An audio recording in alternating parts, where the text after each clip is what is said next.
जाए। देख तू गर्भवती होगी और तेरे एक पुत्र उत्पन्न होगा, तो उसका नाम यीशु रखना।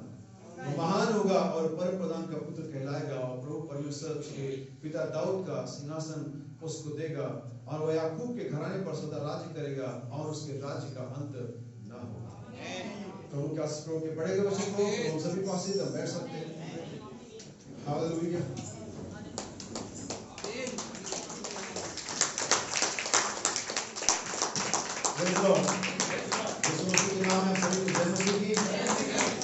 परमेश्वर का धन्यवाद अच्छी सुबह के लिए कि फिर से एक बार परमेश्वर के भवन में पाए जाते हैं, उस आनंद के साथ, उस बेदारी के साथ, उस अपेक्षा के साथ जो हर एक परमेश्वर के भवन में आने वाले भाई और बहन के पास होनी चाहिए। हालेलुया। बहुत सारी चीजें मुझे बहुत डिस्टर्ब करती है कि क्यों लोग इतने उदास और क्यों लोग इतने बेदारी रहित है, लेकिन कई बार मैं जब इस चीजों को जानता हूँ, शायद उनकी सोच होगी, ऐसा शैतान विचारों में या शैतान परिस्थितियों को दिखाता है, उसके द्वारा हमारे शारीरिक बातों पर असर पड़ता है और हम सुखी या दुखी होते हैं। लेकिन वास्तव में जिसने शारीरिक बातों पर जय पा लिया है, जो शारीरिक अभिलाषाओं पर जय पा लिया, जो शारीरिक अवस्था से ऊपर आ चुका है, उसके लिए सारी बातें बहुत सामान्य हो जाती है। फिर वो परवाह नहीं करता कि मेरे चारों तरफ क्या हो रहा है, आमीन, और मेरे लिए लोग क्या सोच रहे हैं और लोग क्या कहेंगे, वो परवाह नहीं करता। उसके लाइफ में सिर्फ एक ही बात की महत्व रहता है, इंपॉर्टेंस रहती है कि प्रभु मेरे बारे में क्या सोचते हैं। हालेलुया। तो प्रभु का धन्यवाद आज की सुबह के लिए, आप सभी के लिए, कि आप समय से आप प्रभु के भवन में रहे और आपकी आराधना थोड़ी पिछले बार से बेहतर रही। हालेलुया। तो प्रभु आप सभी को आशीष दे, मेरा भी आशीष करता रहूंगा। आमीन। और इसीलिए आज इस संदेश को मैं आपके सामने लेकर के आऊं कि बहुत सारी बार जैसी परिस्थितियां देश में, दुनिया में चल रही होती है, हमारे विचार, हमारी बाइबल के आते, हम उन्हीं तरह की आयतों को बाइबल में ढूंढते हैं जिस तरह की परिस्थितियां दुनिया में चल रही होती है, और वास्तव में एक तरह से ठीक भी है, ताकि आप समय को पहचान सके, संदेश को पहचान सके, ताकि अपने आप को तैयार कर सके। और आज एक ही चीज है जो दुनिया में चल रही है, और वो है युद्ध।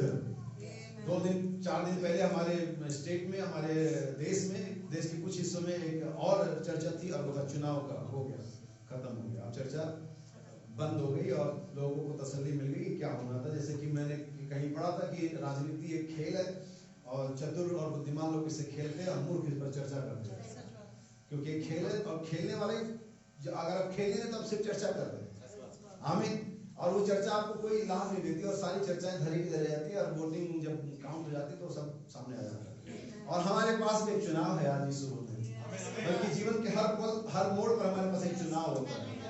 इवन फिजिकल और स्पिरिचुअल हर तरीके से आप जब सुबह से उठते हैं तो आपके पास हर समय एक चुनाव होता है। सुबह उठते समय आपका चुनाव होता है कि नाश्ता क्या बनेगा, आपको कहीं जाना है तो चुनाव करना क्या पहन के जाना, हर तरफ चुनाव होता है। लेकिन एक सही और अनंतकालीन चुनाव जो हम कभी कर सकते हैं, या हम में से बहुत से लोगों ने किया है, और वह था यीशु मसीह को स्वीकार करना है या यीशु मसीह को छोड़ देना। और प्रभु का धन्यवाद हो कि हम यहाँ पे हम से प्रत्येक ने कम से कम जवान से ही सही, कोशिशों में ही सही, चाहे हम पूरे कंप्लीट ना हो पाए, लेकिन हमने एक चुनाव किया है कि हम यीशु मसीह का पक्ष है। हालेलुया। अब ये हमारे पक्ष में जाएगा, लेकिन परमेश्वर इस बात के लिए हमें कुछ तो शाबाशी देगा कि तुमने मेरा चुनाव किया, तुमने मेरे लिए अपना हाथ उठाया है, तुमने मेरे लिए थोड़े आलोचनाएं सही है, तुमने मेरे लिए कुछ तो छोड़ा है, आपने एक चुनाव किया है, फाइनली आपने एक चुनाव किया है। और यही एक चुनाव है जो इस जीवन के बाद भी महत्व रखेगा, क्योंकि आपका हर तरह का चुनाव इस दुनिया के साथ और आपकी देह की इस मिट्टी को मिट्टी में मिलाने के साथ ही खत्म हो जाता है। फिर आपने क्या एजुकेशन चुना था, आपने कौन सी कंट्री चुनी थी, आपने कौन सा जॉब चुना था, आपने कौन सी वाइफ और कौन सा हस्बैंड चुना था, मिट्टी में गए, खत्म हो गया। लेकिन एकमात्र चुनाव जो आप जिंदगी में कर सकते हो, जो इसके बाद भी काम कर सकता है, वह है कि आप यीशु मसीह का चुनाव करें, वह है कि आप परमेश्वर के वचन का चुनाव करें, आप उसके साथ सहमति दें। और वही एकमात्र चुनाव है, एकमात्र डिसीजन, एकमात्र निर्णय है जो इस जीवन के बाद भी काम करना है। इसका सब्जेक्ट और वो अभी भी चल रहा दुनिया में, युद्ध के बारे में, रसिया के बारे में, राज्य के बारे में। भाई ने कोट किया, राज्य पर राज्य क्या करेगा, चढ़ाई करेगा, वो हो रहा है। इसीलिए मैं आज एक राज्य के बारे में, एक बाइबल में अगर आप जाएंगे तो बहुत सारे राज्य रहे हैं, बहुत सारे किंगडम्स हुए हैं, इतिहास की किताबों में भी, बाइबल की किताब में भी, और वैसे भी बहुत सारे राज्य रहे। अगर आप दुनिया का इतिहास पढ़ेंगे तो हमारे पास मीडियन और पर्शियन किंगडम हमें दिखाई देता है, हमें मिस्र का किंगडम दिखाई देता है, हमें इंग्लैंड का किंगडम दिखाई देता है, हमें रशियन किंगडम दिखाई देता है, बहुत सारे किंगडम रहे हैं। अगर आप बाइबल के अंदर में जाएं तो दानियल की किताब पढ़ेंगे तो आप उस मूर्ति के बारे में आप सभी लोगों ने पढ़ा होगा, जिसके जो एक ही मूर्ति में कई सारे मेटल थे, कई सारे पदार्थ थे, और सोने का सिर था और पीतल की छाती थी और लोहे का उसका नीचे का हिस्सा था और पांव लोहे और मिट्टी से मिला हुआ था। और इस बड़े भयानक दर्शन ने बाबुल के राजा को डरा दिया था एक तरह से, और उस दर्शन का अर्थ या उस मूर्ति का अर्थ कोई बता नहीं सकता था, लेकिन वहां पर एक व्यक्ति था जिसमें परमेश्वर की आत्मा रहती थी, जिसका नाम था ध्यानियल, जो पृथ्वी का सबसे बुद्धिमान व्यक्ति था। और उस व्यक्ति ने उस सारे मूर्ति का तर्जुमा किया और बताया कि सोने का सिर तो राजा तू ही है। वो पर्शियन या मीडियन किंगडम था, जो खुद राजा नबूकदनेस्सर था, जो सबसे बढ़िया किंगडम था, और उस किंगडम में सबको अपने धर्म की आराधना करने की छूट थी। एक तरह से वो एक धर्मनिरपेक्ष किंगडम था, लेकिन उसके बाद जो राज्य आते गए वो बहुत ही कठोर होते गए। और हम जानते पीतल का राज, हम जानते लोहे का राज, और कोई रोम ही था। ये सारे दर्शन में बताया है कि मूर्ति में जितने भी मेटल है एक राज्य है, एक किंगडम है जो एक है और एक बाद में आएगा। और उसके बाद अगर आप आगे जाके पढ़ेंगे तो उस पशु को, उस मेढ़े को देखिए, इसके दोनों आंखों के बीच में सींग है और उसके बहुत सारे चित्रण है। और दानियल ये भी बताता है कि ये भी एक राज्य है जो इसके बाद उदय होते हैं। और इतिहास के अंदर सारे राज्यों को, किंगडम्स को हम राइज अप होते हुए देखते हैं। लेकिन जो महत्वपूर्ण बात है जिस पर मुझे फोकस करना है कि ये समय के साथ ये राज्य खत्म होते चले गए। आज कोई इंग्लैंड के राजाओं के बारे में नहीं जानता, आज कोई मिस्र के राज्य के बारे में नहीं जानता। अगर आपको किताबों में ना पढ़ा जाए तो आप शायद इसके बारे में सब सोच भी नहीं पाएंगे कि राज्य कभी हुआ भी करते थे, कभी इस पृथ्वी पर एग्जिस्ट करते थे। आप नहीं जानते इनको, ये तो सिर्फ इसलिए आप जानते कि किताबों में दर्ज कर दी। यानी अब ये राज्य सिर्फ किताबों में रह गए हैं। तो मैं ये भी कह सकता हूँ कि जो ये जितने भी लिटरल किंगडम आए, जितने भी दुनियावी राजा आए, इनकी जो राज है आज शब्दों में है, किताबों में है। हम लिटरली उन्हें पढ़ते हैं, हमारे बच्चों को लर्न कराया जाता है। बताओ टीपू सुल्तान की लड़ाई किस पेज से किस पेज तक हुई? लेकिन एक समय में ये पेज से पेज तक नहीं हुई थी। एक समय में ये रथों और घोड़ों और तलवार और भालों के साथ हुई थी, खून बहाए गए थे। अभी वो किताबों में चल रही है। हल्दी घाटी की लड़ाई बताओ, सिंधु घाटी की लड़ाई बताओ, पता नहीं कौन कौन सी लड़ाई बताओ। वो सब लड़ाइयां कहाँ है? वो राज्य कहाँ है? मुगलों का राज्य खत्म हो गया, अंग्रेजों का राज्य खत्म हो गया, मिस्र का राज्य, वो सब राज्य कहाँ है? किताबों में, शब्दों में, लिटरली है। लेकिन आइए मैं आपके लिए बाइबल की आयत पढ़ूं। 1 कुरिन्थियन चैप्टर 4 वर्स 20। पहला कुरिन्थियन 4 अध्याय उसका 20 वचन है ये। ध्यान से सुनिएगा। अभी मैंने जिक्र किया सारे पुराने राज्यों का, और मैं आज आपको दिखाता हूं कि ये सारे राज्य पिछले दिनों में हुआ करते थे, इतिहास के पन्नों में दर्ज है। हम ये कह सकते हैं ये सारे राज्य अब शब्दों में है, ना कि अपनी क्वालिटी में है, ना कि अपनी प्रेजेंस में, ना कि अपनी पावर में है। ये राज्य किताबों में और शब्दों में है। चाहे वो इंग्लैंड का हो, चाहे मिस्र का हो, चाहे वो पर्शियन किंगडम हो, और चाहे कोई भी किंगडम हो। इवन जर्मनी ने भी आधी दुनिया पर लगभग राज्य किया हुआ था। लेकिन आइए देखिए बाइबल में क्या लिखा हुआ। क्योंकि परमेश्वर का राज्य, ना कि इंग्लैंड का राज, ना कि फैरो का राज, ना कि जर्मनी का राज, ना कि हिटलर और नेपोलियन बोनापार्ट का राज, लेकिन परमेश्वर का राज बातों में नहीं, बातों में, शब्दों में नहीं है, परंतु सामर्थ्य में है। तो मैं ये कह सकता हूं कि परमेश्वर का राज अभी भी अपनी फुल कैपेसिटी में, फुल पावर में, फुल रियलिटी में अभी भी एग्जिस्ट करता है। यानी कि परमेश्वर का सिर्फ किताबों में नहीं है, लेकिन क्रिश्चियन कम्युनिटी ने आज इसे परमेश्वर के राज को किताबों में बनाने का प्रयास किया हुआ है। और वे कहना चाहते हैं कि परमेश्वर का राज, परमेश्वर की हीलिंग, परमेश्वर की पावर, परमेश्वर के मिरेकल, परमेश्वर के वंडर्स सिर्फ बाइबल में है, बाहर नहीं है।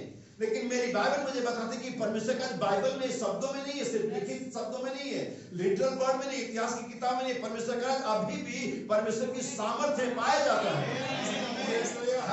क्योंकि बाइबल मुझे बताती है एक राजा ऐसा आने वाला, एक राजा ऐसा आने वाला, इसका अंत नहीं होगा।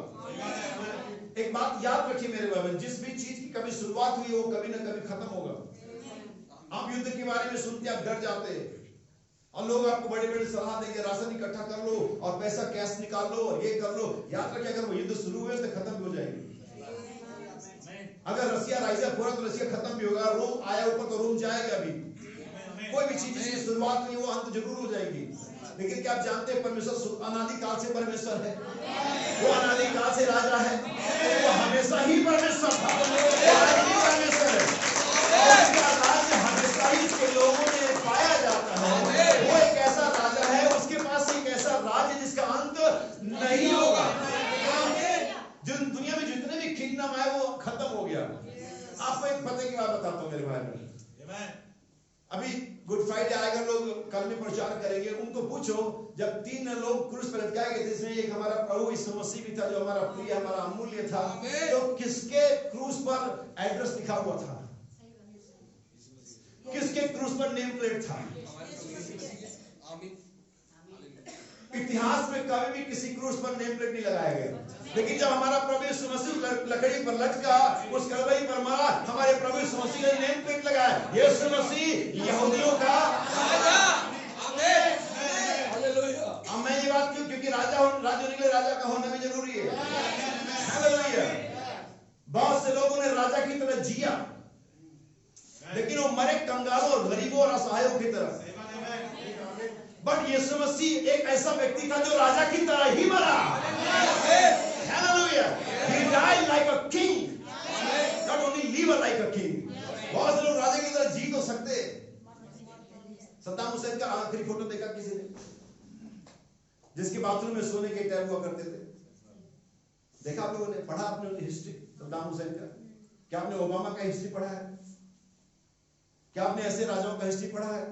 क्या आपने हिटलर की हिस्ट्री पढ़ी है? वो जिंदा तो राजा की तरह रहे, लेकिन जब मौत आए उनका, क्या आप जाकर के बॉलीवुड के एक्ट्रेस की हिस्ट्री पढ़िए जो अपने दिनों में थे, क्या ही फेमस थे, क्या ही लोगों की लाइन लगती थी। आप राजेश खन्ना का पढ़िए और उसकी मृत्यु के दिनों में देखिए, ठीक अभी लता मंगेशकर मरी है, उसके अंतिम शब्द पढ़िए। जब आईसीयू बेड में थी, उसने कहा मेरे वार्डरोब में उतने सारे कपड़े हैं जितने सारे कभी किसी के पास हो नहीं सकते, लेकिन आखिरी में मुझे उसकी हरे कपड़ों में मरना पड़ा, एक जोड़ी जो ऑपरेशन थिएटर के आईसीयू रूम में मरीज को पहनाए जाते थे। उसके खजाने में, उसके अकाउंट में बहुत सारे पैसे थे, लेकिन उस अंतिम दिनों में उसके पास कुछ भी नहीं था। वो असहाय थी। उसको लाने के लिए जब वो अपने चरम पे थी और 80 और 70 और 90 के सेंचुरीज में उसको लोग रिसीव करने के कार और मर्सिडीज और एयर टिकट भेजते थे, लेकिन अंतिम दिनों में 2 वार्ड बॉय एमआरआई के लिए, स्कैन के लिए, ये अंतिम दिन थे। लेकिन यीशु मसीह जब मरा, उस पर लिखा था यहूदियों का राजा।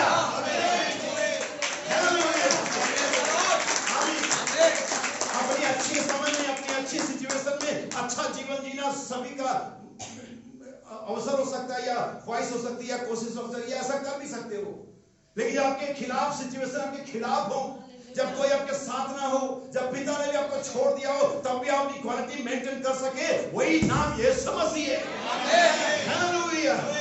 ऐसे एक बिलीवर होता है, वो परिस्थितियों से अपनी क्वालिटी के साथ कंप्रोमाइज नहीं करता है। जब उसका दिन अच्छा चल रहा होता है वो क्रिश्चियन होता है, जब उसका दिन बुरा चल रहा होता है वो अभी भी क्रिश्चियन ही होता है। क्या करूं, गुस्सा आ गया था, क्या करूं, पैसे नहीं थे, क्या करूं, बड़े प्रेशर में था, वो अभी भी क्रिश्चियन है। हालेलुया। अगर ये समझ इसका एग्जांपल है तो याद रखिए, यीशु मसीह राजा की तरह जिया। हालेलुया। राजा की तरह बोला, उसकी सामर्थ, उसके वचन में सामर्थ पाई जाती थी। लोग कहते हैं कैसा बात करता, हमने ऐसा उपदेश कभी नहीं सुना। उसके वचन में कमांडिंग पावर थी। वो आंधी और तूफान को रिक्वेस्ट नहीं करता प्लीज, और उनको ऑर्डर देता था।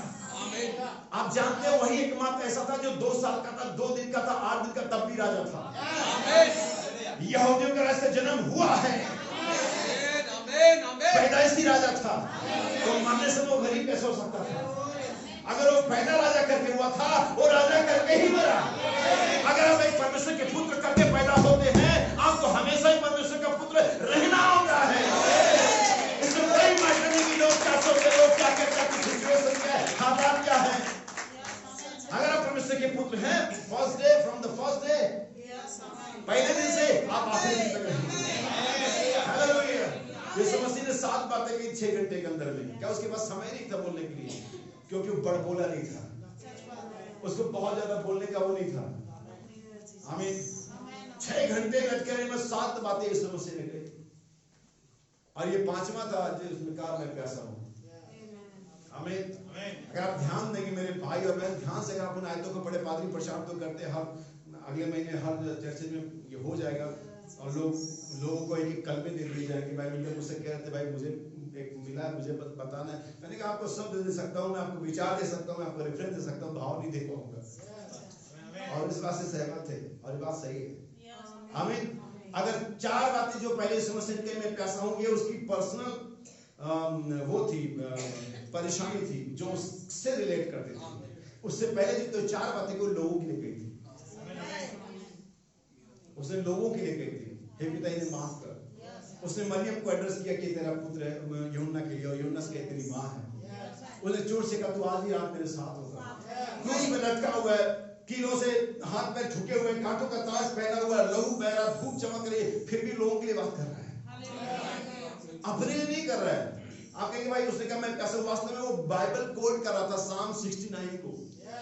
लोगों ने समझा ये कैसा है, वो बाइबल की बात को, ये अगर आप यूहन्ना 19:28 पढ़ेंगे, लिखा था कि पवित्र शास्त्र की बात पूरी हो कि मैं प्यासा हूं। अगर आप पढ़ेंगे साम 69 वहां 22वें आयत में लिखा हुआ उन्होंने मुझे इंद्रायण दिया, और यीशु मसीह ने सिरका लिया नहीं। बहुत से लोग तो सिरका का प्यास बढ़ाता है, वास्तव में जब स्टडी किया प्रचारक बता रहा था, वास्तव में एक द्रव्य होता था, जैसे आपके पास ऑरेंज जूस होते हैं, मैंगो जूस होते हैं, वैसे एक फल होता है इसका जूस पिलाया जाता ताकि उनमें जो दर्द सहने की पावर वो बढ़ जाए, वो दर्द को ज्यादा महसूस ना करे, इसके लिए उनको इंद्रायण पिलाया जाता था।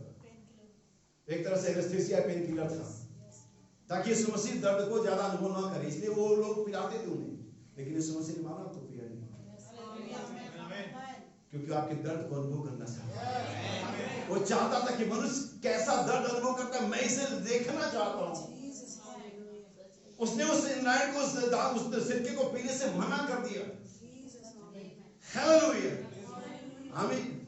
वो एक ऐसा राजा था जो अपनी प्रजा से ज्यादा प्रेम करता था, जिसे अपने सिंहासन का कोई खतरा कभी हुआ नहीं।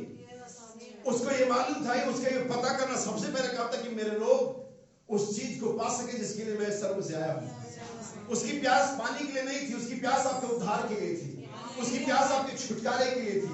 वो इसलिए प्यासा था ताकि वो योजना जो परमेश्वर ने उसमें रखी है वो आप में पूरी हो जाए। वो पानी का प्यासा नहीं था, आप मत कहना पानी है, मेरी बाइबल बताती है वो जीवन का जल था। मेरे उसने कहा मेरे पास आओ मैं तुम्हें जल दूंगा। कैसे एक व्यक्ति प्यासा हो सकता है जो खुद आपको जल दे सकता है? लेकिन उसकी प्यास पानी के लिए थी, उसकी प्यास आपके उद्धार के लिए थी, आपकी चंगाई के लिए थी, आपके छुटकारे के लिए थी। वो आपके लिए प्यासा था, कब मेरे बच्चे मेरे पास वापस आएंगे। आमीन। उसका फाइनल शब्द था, आखिरी शब्द थे पूरा हुआ। उसने नहीं कहा मेरा जीवन पूरा हुआ, उसने नहीं कहा मेरी सेवकाई पूरी हुई, उसने कहा उद्धार का काम पूरा हुआ, उद्धार की योजना पूरी हो गई। अब जो चाहे आ जाए, कलवरी पर दाम चुका दिया गया। शैतान अगर आपको रोक सकता है तो सिर्फ आपकी परेशानी है, आपकी हिला हवाली है, लेकिन शैतान के पास कोई अथॉरिटी नहीं कि आपको रोक सके। अगर आज आप पापी हैं, अगर आज आप बदमाई हैं, अगर आज आप बीमार हैं, ये आपकी प्रॉब्लम है, ना कि परमेश्वर की। उसने आपके लिए काम पूरा कर दिया है। हालेलुया, आमीन। इसलिए उस राजा के बारे में बात करूंगा आज सुबह में, जिसके राज्य का अंत नहीं है। आमीन। कितने लोग इसे जानना चाहते हैं? अगर मैं इसको एक शब्द में पढ़ूं, बाइबल के साथ कोट्स पढ़ेंगे, और इसका पहला कोट जो पढ़ूंगा वो हम ये बताता है कि परमेश्वर का राज्य क्या है। परमेश्वर का कलीसिया में आना नहीं है, परमेश्वर का राज बहुत ज्यादा दुआ करना नहीं है, परमेश्वर का राज धार्मिकता के वस्त्र धारण करना नहीं है, परमेश्वर का राज कलीसिया में नाइस एंड फाइन पीपल बनना नहीं है। परमेश्वर का राज पवित्र आत्मा का बपतिस्मा है। हालेलुया। मुझे मेरे पास इस राज्य के बारे में ऑलमोस्ट जितने भी बाइबल में जितने भी शब्द है राज्य के बारे में, मैंने सारे कोड लिखे हुए हैं, लेकिन जितना भी परमेश्वर में समझ अनुभव देगा हम उसी को शेयर करेंगे। आइए इस कोड को पढ़े, नीचे से ऊपर की तरफ जाएंगे। जो लास्ट कोड है उसे पहले पढ़ेंगे और फिर ऊपर से शुरू करेंगे। सुनिए, परमेश्वर की सच्ची कलीसिया की 5 निश्चित पहचानी संदेश वर्णन कहते हैं। We never compel our man not to drink. और भाई बहन यहाँ पर कहते हैं कि हम कभी भी हमारे लोगों को ये मजबूर नहीं करते कि प्लीज आप शराब ना पिए, not to swear, और इस तरह की कोई बात कसमें ना खाएं। हाँ, we just preach the gospel. हम सिर्फ प्रचार करते हैं सुसमाचार। और वही काम जैसा कि मैं कई बार सोचता था, लोग कई बार मुझे भी समझ नहीं आती यार मैं करूं नहीं करूं। लोगों से बात करना चाहिए, भाई आइए प्लीज करिए, भाई बहन प्लीज ये कहने ना बने, बहन प्लीज। और मैं सोचता था कि शायद मुझे करना, लेकिन मैंने कभी किया नहीं। फाइनली जब मैंने एक कोड पढ़ा, मैंने कहा थैंक गॉड मैं सही था कि प्लीज आप करिए। फिर तो जबरदस्ती आप मेरे लिए करेंगे ना, फिर आप मेरे लिए ना करें प्लीज। आप अगर कुछ करते हैं कुछ भी तो खुदा के लिए करें। हालेलुया। और मैं इसे कई बार सोचता था कि कहीं मैं गलत तो नहीं हूं, लेकिन अभी मैं कंफर्म हूं कि मैं गलत नहीं था। बाइबल में कहते हैं हम यहाँ लोगों को कंपेल नहीं करते, मजबूर नहीं करते, प्लीज आप जींस ना पहने, लड़कियां प्लीज, पुरुष लंबे बाल ना रखें, प्लीज आप टेलीविजन ना देखें, प्लीज आप शराब ना पिए, प्लीज आप सेवकाई करें, as you wish. It's your matter with God. ये मेरा मामला नहीं है, मेरा मामला खुदा के साथ मेरा है। ये आपका मामला कि आप क्या कर रहे हैं। अब वो लोग कहते हैं खुदावन ने मुझ पर बड़ा एहसान किया, मैं तो इस लायक नहीं था कि मैं बचाया जाता, तो आप उसके लिए कुछ कर क्यों नहीं रहे। अब मैं आपको बताऊं, प्लीज आप खुदा के कुछ करो। मैं बताऊंगी आप, अरे भाई आपको पता है इस मसीह ने बड़ा एहसान किया, कुछ करो उसके लिए। मैं बताऊं, फिर तो आप एहसान फरामोशी हो। आप पे खुद आना चाहिए, खुदा ने मुझे बहुत तो मैं खुदा के लिए क्या कर रहा हूँ। आमीन। मैं बातों से कर रहा हूँ, मैं आलोचनाओं से कर रहा हूँ। लोग आप लोगों के नहीं करते सब कुछ। जब तक आप लड़ना नहीं सीखेंगे परमेश्वर के राज्य में कभी भी आप एडजस्ट नहीं कर पाएंगे, ना ही स्थिर रह पाएंगे, क्योंकि हर एक राज्य के लिए लड़ाई होती है। आगे मत कहना ऐसा नहीं, बाइबल में कहती है इवन परमेश्वर के राज्य पर जोर होता है। इवन परमेश्वर के राज्य पर जोर होता है। मजबूत, बलवान, ताकतवर, आलोचनाओं को सहने वाले, दूसरों की बात को परवाह ना करने वाले, अपने धुन में रहने वाले ही उसमें प्रवेश कर सकते हैं। उनके लिए जिनके लिए सारी बातें बहुत मैटर करती है, वो इस राज्य में प्रवेश नहीं कर पाएंगे। आमीन। जैसा कि मैं कल बता रहा था, भाई से बात हो रही थी, अगर हमारे दिनों में, आज के दिन में हम अमेरिका इंग्लैंड के गुलाम होते और हमें आजादी चाहिए, तो हम सिर्फ व्हाट्सएप पर कैंपेन चला रहे होते, ग्रुप बना रहे होते व्हाट्सएप पर, और हम उस ग्रुप में कह रहे होते कि हम इंग्लैंड से आजादी पाएंगे घर में बैठ कर। जैसा कि हम मसीहत के बारे में भी यही करते हैं, हम सिर्फ चर्चा करते घरों में बैठ करके, हमें कुछ करना चाहिए। बाइबल हम कहते हैं मैं कभी भी किसी स्त्री या पुरुष को शराब ना पिए, कसमें ना खाएं, हम कभी मजबूर नहीं करते, विवश नहीं करते, हम सिर्फ सुसमाचार प्रचार करते हैं। और आज सुबह और इस सारे जीवन में मैंने यही प्रयास किया, और मैं इस बात के प्रभु का धन्यवादित हूं कि मेरी इस वजह से बहुत से लोगों ने इस पैटर्न पे काम भी हुआ है। बहुत से लोग स्वतः ही आ गया है, अपने आप को खुदावन को डेडिकेट किया। हमें बाइबल नाम आगे कहते हैं we just preach the gospel, हम सिर्फ सुसमाचार प्रचार करते हैं, and lay down the pattern of the Bible, और हम बाइबल के उन पैटर्न्स को, उदाहरणों को सामने रखते हैं आपके। हमें उदाहरणों को सामने रखते हैं, जैसा कि पौलुस कोरिन्थियों की पत्री में कहता है जो कुछ करे हर्ष के साथ करे। हमें सुनिए आगे। many men बहुत से पुरुष या that व्यक्ति comes to the professional Pentecostal faith, और बहुत से लोग यहाँ पर बाइबल में कहते हैं पेंटिकोस्टल विश्वास के साथ आएंगे, and आते हैं, holiness faith, और पवित्रता वाले विश्वास से आते हैं, come and profess to be, और वो आते हैं और ये दावा करते हैं कि वैसा है, उनके पास पेंटिकोस्टल फेथ है, होलीनेस फेथ है। amen, when they are not in their heart, लेकिन वो अपने हृदय में से होते नहीं है। amen, amen, वे दावा करते हैं कि वैसे है, लेकिन अपने हृदय में से होते नहीं है। सो बहुत सारे लोग यहाँ पर भी अपने फेथ, अपने चर्च, अपने समाज, अपने क्रीड के साथ आते हैं और सोचते हैं कि ठीक है, लेकिन बाइबल में कहते हैं अपने हृदय में ऐसे होते नहीं है। many women does the same thing, और बहुत सी महिलाएं भी ऐसा ही करती हैं, we don't tell them और हम उन्हें ये नहीं कहते they have to do it, और वो आप ऐसा करें, we just give them the pattern, और सिर्फ हम उन्हें उदाहरण देते हैं। amen, जैसे सारा का उदाहरण दे सकते हैं कि सारा अपने पति का दिल रहती थी, उसे स्वामी कहती थी। हमें उसे तू धड़क करके बात नहीं करती थी। मैंने इसे बहुत सारी बार बताया, amen, amen, चलिए फिर से इसे बता देते हैं। उसे तू धड़क करके बात नहीं करती थी, वो अपने पति को नाम है, उसके पास निकनेम था। जैसे आज बहुत सारे लोग निकनेम रहते, शादी से पहले भी, शादी के बाद भी बहुत सारे लोग ऐसे पता नहीं कि उल्टे से थे। मुझे कभी कभी लगता है कि टंग्स में कोई प्रॉब्लम है, कोई इलाज करना चाहिए कि वो तोतला क्यों है, जबकि वो प्रॉपर बोल सकते हैं। समझ में आ रहा लोग? सारा क्या कहती थी? स्वामी। हम पता नहीं क्या कहते, लेकिन पैटर्न यही है। amen, amen. सुनिए आगे। We tell the women that the Bible what says, और हम महिला को बताते हैं कि बाइबल क्या कहती है। and if they are born of the heavenly spirit, अगर वे स्वर्गीय आत्मा से जन्मे हैं, यहाँ पर इस राज्य के बारे में बात कर रहा हूँ। अगर वे महिलाएं, वे पुरुष जो जिन्हें हमें कंपेल करना पड़ता है, लेकिन हमें अगर करना नहीं पड़ता, अगर वे स्वर्गीय आत्मा से जन्म लेते, हमें सुनिए से, if they are born of a heavenly spirit, then their spirit is no more Americanized, तब उनके पास अमेरिकी आत्मा नहीं होती, या मैं कह सकता हूँ इंडियन स्पिरिट नहीं होती, it is no more Germanized, और उनके पास जर्मनी की आत्मा, या फिर से कहूँ कि इंडिया की आत्मा नहीं होती, it is only heavenized, केवल स्वर्गीय आत्मा होती। amen, amen, हमें अगर वे स्वर्गीय आत्मा से जन्म लेते, सुनिए, where the kingdom of God, जहां पर परमेश्वर का राज्य है, कहां पर? जहां पर आप स्वर्गीय आत्मा से जन्म लेते हैं, amen, amen, जहां पर आप स्वर्गीय वातावरण में रहने के लिए, चलने के लिए तैयार होते हैं, वहां पर परमेश्वर का राज्य है। सुनिए, Because we are in another kingdom. क्योंकि हम एक अलग राज्य में हैं। वी आर, हम एक अलग राज्य में हैं और वो राज्य का नाम है परमेश्वर का राज्य।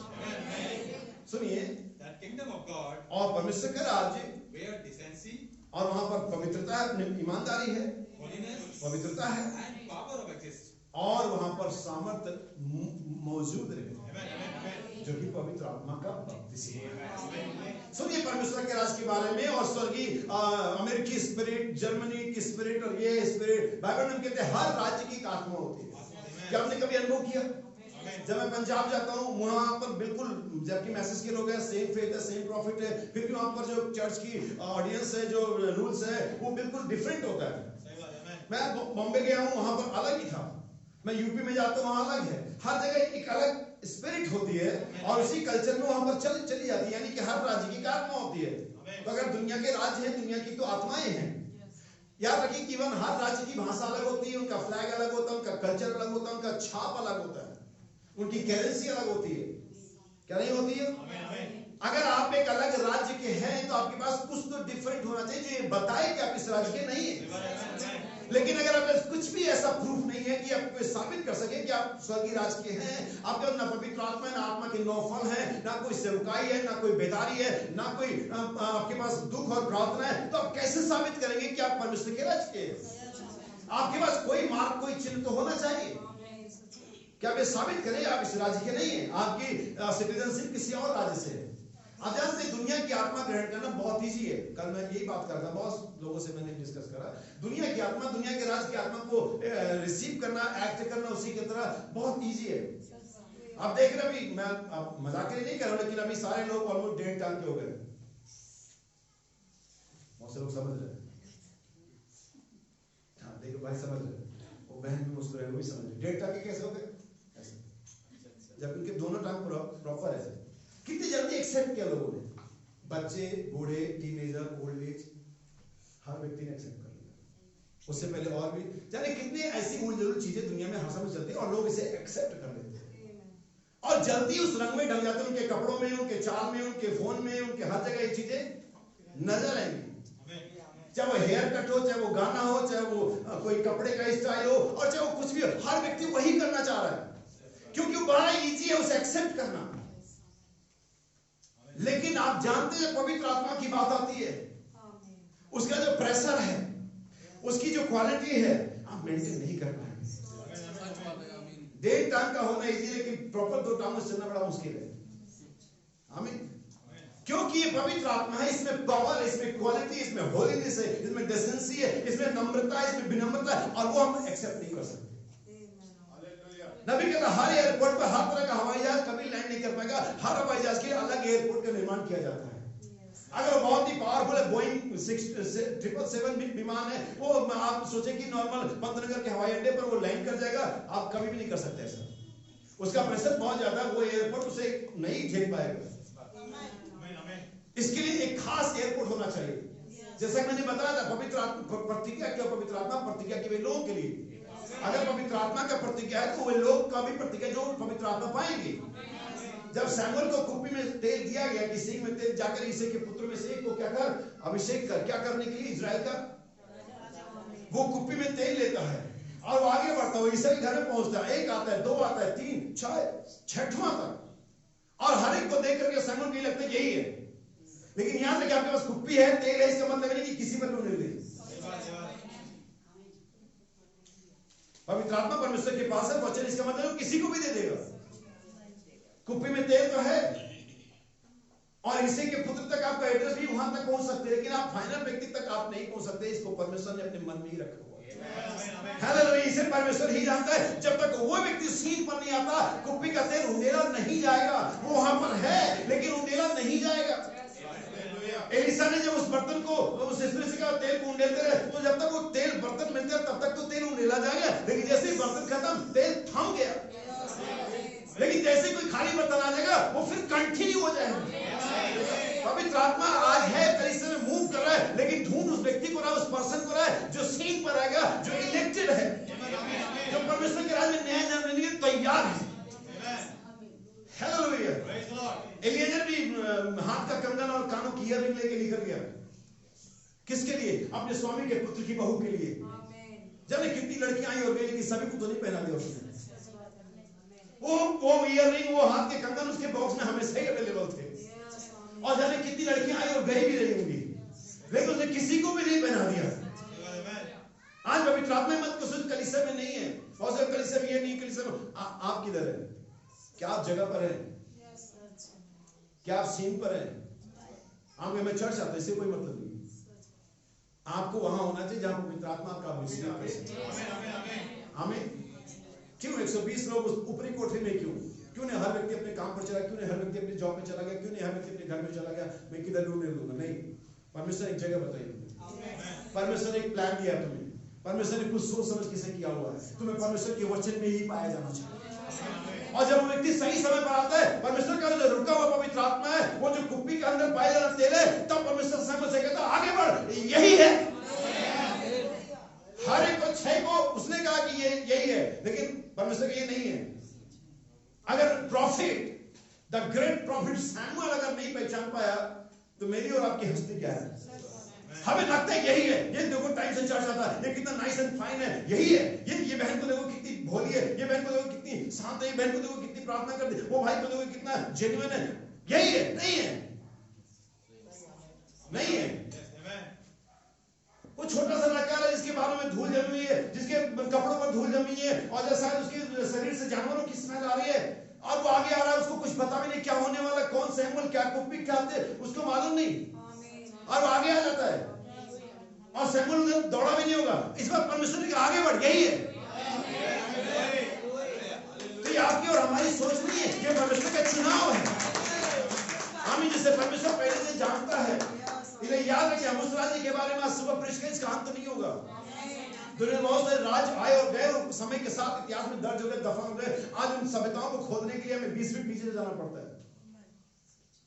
कोई तस्वीर मिली, कोई जीवाश्म मिला, कोई हड्डी मिली, कोई भाला मिला, उसको फोरेंसिक जांच में ले गए। अच्छा ये 300 साल पुरानी है, अच्छा ये लास्ट मम्मी, ये सेकंड फेरो का है, और ये वहां का। हम इतिहास में ढूंढना पड़ता है कई गर्त में, लेकिन एक राज्य है जो अभी भी अपनी सामर्थ्य में वैसा ही है जैसे कभी भी हुआ करता था।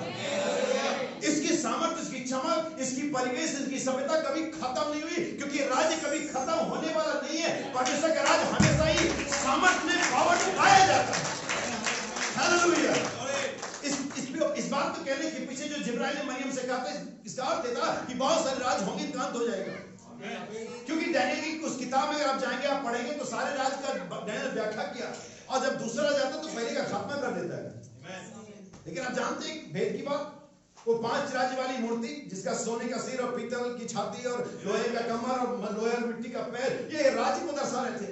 लेकिन क्या आप जानते हैं, कुछ समय के बाद एक और दर्शन वहां पर उभर करके आता है, और दर्शन में इस तरह से होता है कि मैंने एक पहाड़ को देखा, और एक छोटा सा पत्थर का टुकड़ा बिना किसी हाथ के खोदे वो हमसे आप वहां से निकलता है।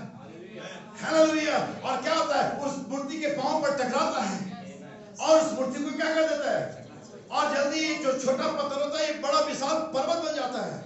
ये क्या था? इन सारे राज्यों का अंत करने के लिए एक राज्य परमेश्वर लाने जा रहा है, जो सारे राज्य को खत्म कर देगा, और ये राज्य परमेश्वर का राज्य होगा।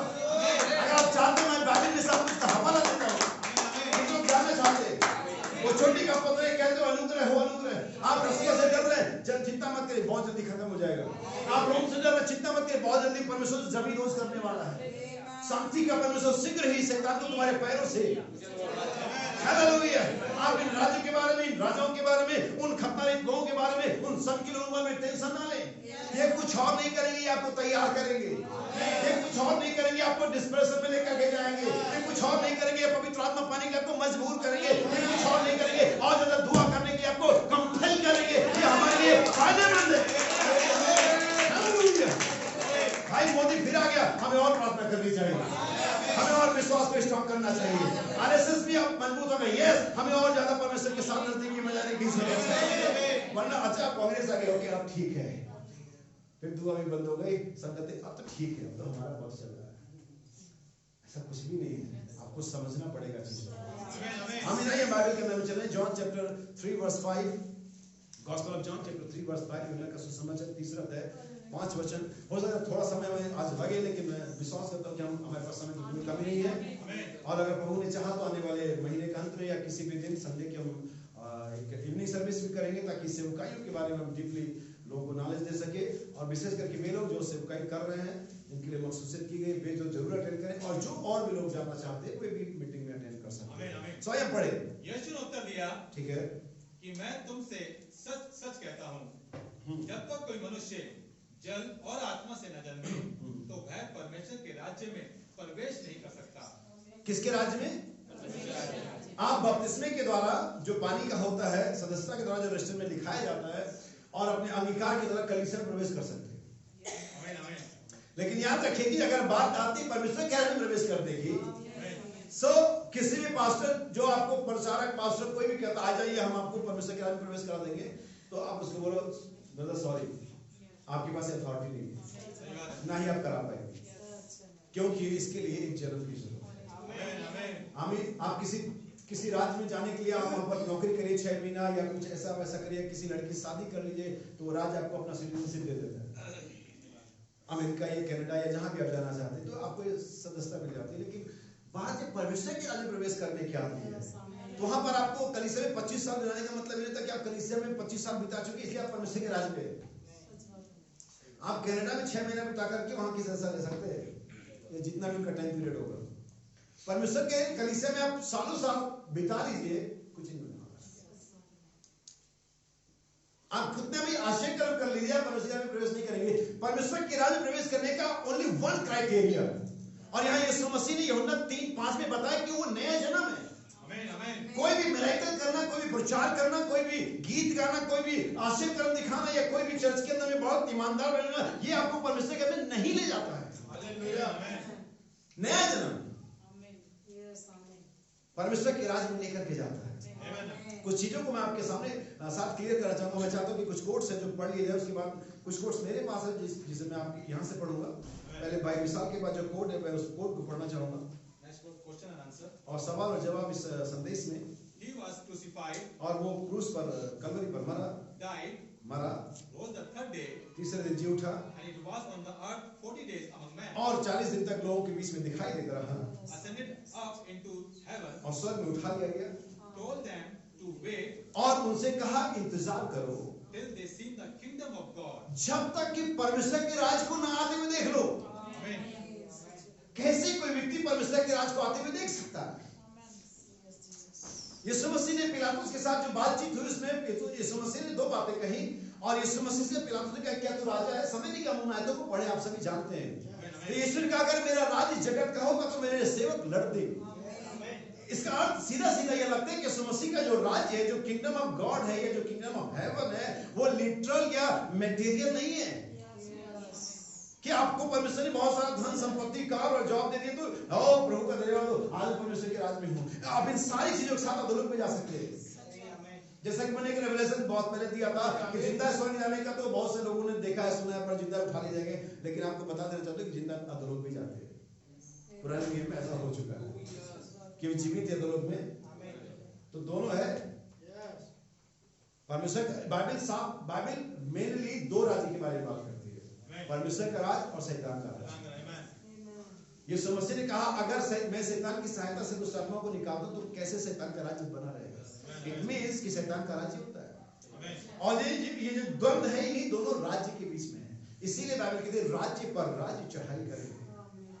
आप भूल जाओ अभी कि रसिया यूक्रेन पे चढ़ाई कर रहा है, ये भूल जाओ। अभी ये देखो कि आप जो परमेश्वर के राज्य में, शैतान का राज्य आप पर हावी हो रहा है, क्योंकि राज्य पर राज्य चढ़ाई करेंगे। या तो आप परमेश्वर के राज्य को लेकर के, परमेश्वर के राज्य की सेना, परमेश्वर के राज्य की ताकत को लेकर के, परमेश्वर के राज्य की क्वालिटी को लेकर के शैतान के राज्य पे चढ़ाई करोगे, या तो शैतान अपनी अभिलाषाओं के साथ आप पर चढ़ाई करेगा। और एक कॉन्फ्लिक्ट होता है, और यीशु मसीह का ये होगा, और आज ये हो रहा है।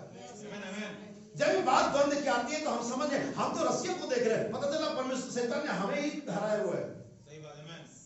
आप उसको देखो कि आपके अंदर जो परमेश्वर का राज है, शैतान जो आप पर चढ़ाई कर रहा है, कौन जीत रहा है? पहले इसे देखो, पहले अपने आप को वॉच करो, पहले अपने द्वंद्व को देखो, क्या मैं जीत रहा हूं और क्या मैं हार रहा हूं। हमें बाइबल में यहाँ पर कहते हैं उसने उनसे कहा रुके रहना जब तक कि तुम परमेश्वर के राज्य को आते हुए। क्या था परमेश्वर का राज्य, कैसे आ रहा था? हमने प्रकाशित पढ़ा, हमने नए नगर को, यरूशलेम को, ऐसे नहीं कोई सीन नहीं, कोई शहर उतर रहा है, ऐसा कुछ भी नहीं है। पवित्र आत्मा का बपतिस्मा डे ऑफ पेंटेकोस्ट जब उतरा, जब वो डर जिसके साथ वहां बैठे थे वो डर खत्म हो गया। नबी कहता है उन डरपोकों का पुनरुत्थान निडरता में हो गया। हमें डरपोक थे, यस वो डरे हुए थे, वे संदेह में थे। इवन यीशु मसीह के जी उठने के बाद, यीशु मसीह के चेले होने के बाद भी किसी ने संदेह किया। कौन लोगों ने संदेह किया? फरीसियों ने नहीं, जिनके पास यीशु मसीह के चेले थे, जिन्हें यीशु मसीह ने कहा था मैं जी उठूंगा, उन्होंने इसके बावजूद वो जी उठा, संदेह किया। आज हमारा डाउट कोई बड़ी बात नहीं है, लेकिन तो अगर आप चुने हुए हैं, यीशु मसीह आपके डाउट को क्लियर करने जा रहा है। प्रॉब्लम डाउट नहीं है, प्रॉब्लम चुना हुआ होना है। क्योंकि चुने हुए लोगों को मैंने बाइबल में बहुत सारी गलतियां करते हुए देखा है, डाउट करते हुए देखा, गिरते हुए देखा, लेकिन मैंने ये भी देखा फाइनली वे उठ गए। लेकिन अगर आप चुने हुए नहीं है तो आप कितना भी चर्च में बने रहे, होने वाला कुछ नहीं। सो परमेश्वर का राज क्या था? पवित्र आत्मा का बपतिस्मा जो उन्होंने पाया, और यही परमेश्वर का राज है। और आज वही हमें देखना पड़ेगा कि हम किस राज से बिलोंग करते हैं। क्योंकि मैं कलीसिया से संबंधित नहीं व्यक्ति हूँ, नहीं मैं होना चाहता हूँ। कलीसिया सिर्फ एक स्ट्रक्चर है जो परमेश्वर के वचन को चलाने के लिए परमेश्वर ने हमें दिया हुआ बस। लेकिन फाइनली हमारा संबंध एक राज्य से है। आमीन। हमारे राज्य की अपनी करेंसी है, हमारे राज्य की हमारा अपने राज्य का झंडा है, हमारे अपना छाप है। आप जानते कहते जब भेड़ों को चलाते थे या गाय को चलाते थे तो सारी गाय लगभग जैसी होती है, सारी भेड़ें लगभग एक जैसी होती हैं। और हमारी तरफ उनके पास कोई फिंगरप्रिंट नहीं होता है, कोई उनका बायोमेट्रिक सिस्टम नहीं लगा सकता कि अब मेरी भेड़ें आएंगी तो हमारा उठे से दरवाजा खुल जाएगा, ऐसा कुछ नहीं होता। तो वो एक छाप लगाता था उनके बैक साइड पर, और वो गर्म लोहे को गर्म करके उन पर नबी के बाद मांस लगभग भुना देता था। और आप चारों तरफ इसे स्मेल कर सकते, कई लगता कबाब भुना जा रहा है, लेकिन एक छाप होता था। और वो छाप को देख करके द्वारपाल जब होता था तो वो भेड़े अगर उसके गले की है वो अंदर द्वार खोल देता था, अगर वो नहीं है बाहर चलेगा। नबी कहता ठीक है, ऐसे तब होगा जब हम परमेश्वर के राज के सामने खड़े होंगे, उस बड़े गलियारे में खड़े होंगे, और हम वहां पर कोशिश करेंगे परमेश्वर के न्याय, तब वो वहां पर दूध छाप को देखेगा। और अगर वो पाता है कि आप पर कोई और ही छाप है जो पवित्र आत्मा की नहीं है, आप कभी भी एंटर नहीं कर पाएंगे। इससे पहले कि हो जाए वो सील लगाने वाला और मुहर लगाने से कमर में दबाव बधा वो दूध यहाँ पर है और छाप लगा रहा है। आप मत करो कब आएगा, वो अभी भी चारों तरफ घूम रहा है, पूरी दुनिया में घूम रहा है, और वो छाप उन पर लगा रहा है जो अपने शहर, अपने परिवार, अपनी कलीसिया में हो रहे पाप के लिए रो रहे हैं, ना कि हो रहे पाप पर चर्चा कर रहे हैं। इसके 9 जाकर के पढ़िए, हालेलुया। लेकिन आपके घुटने पर अपनी प्रार्थना में आप इस बात के लिए रो रहे हैं, आपकी प्रार्थना चीजों को बदल देगी। आमीन। नबी कहता है उन इजरायलियों की प्रार्थना ने आसमान के सीने को चीर दिया। परमेश्वर ने एक मसीहा उनके लिए भेजा, उसका नाम मूसा था। आमीन। सो बाइबल हम कहते हैं रुक जब तक कि परमेश्वर के राज को आते हुए ना देख ले। The kingdom of God come upon them. और परमेश्वर का राज जब उन पर आया, At this time the Father will restore the kingdom in a spiritual form. और नबी कहता है इस समय परमेश्वर पिता ने परमेश्वर के राज को आत्मिक रूप से रिस्टोर किया। क्या था राज? एक चीज बताता हूँ, जब फिरौन इजराइलियों पर राज करता था और मूसा और तमाम इजराइली वहां पर थे, तो भी उन लोगों में जिन्होंने फिरौन की बात नहीं मानी, जैसे मूसा की माँ की बात करें जिसने अपने बेटे को बचाने के लिए एक तरह से रिस्क उठाया, तब भी परमेश्वर का उसमें था। उस राज्य के अंदर होते हुए भी आप परमेश्वर के राज में रह सकते हैं। कैसे? कि आपके ऊपर में उस राज्य की आत्मा या प्रभुता या प्रभाव ना पड़े जिसमें आप रह रहे।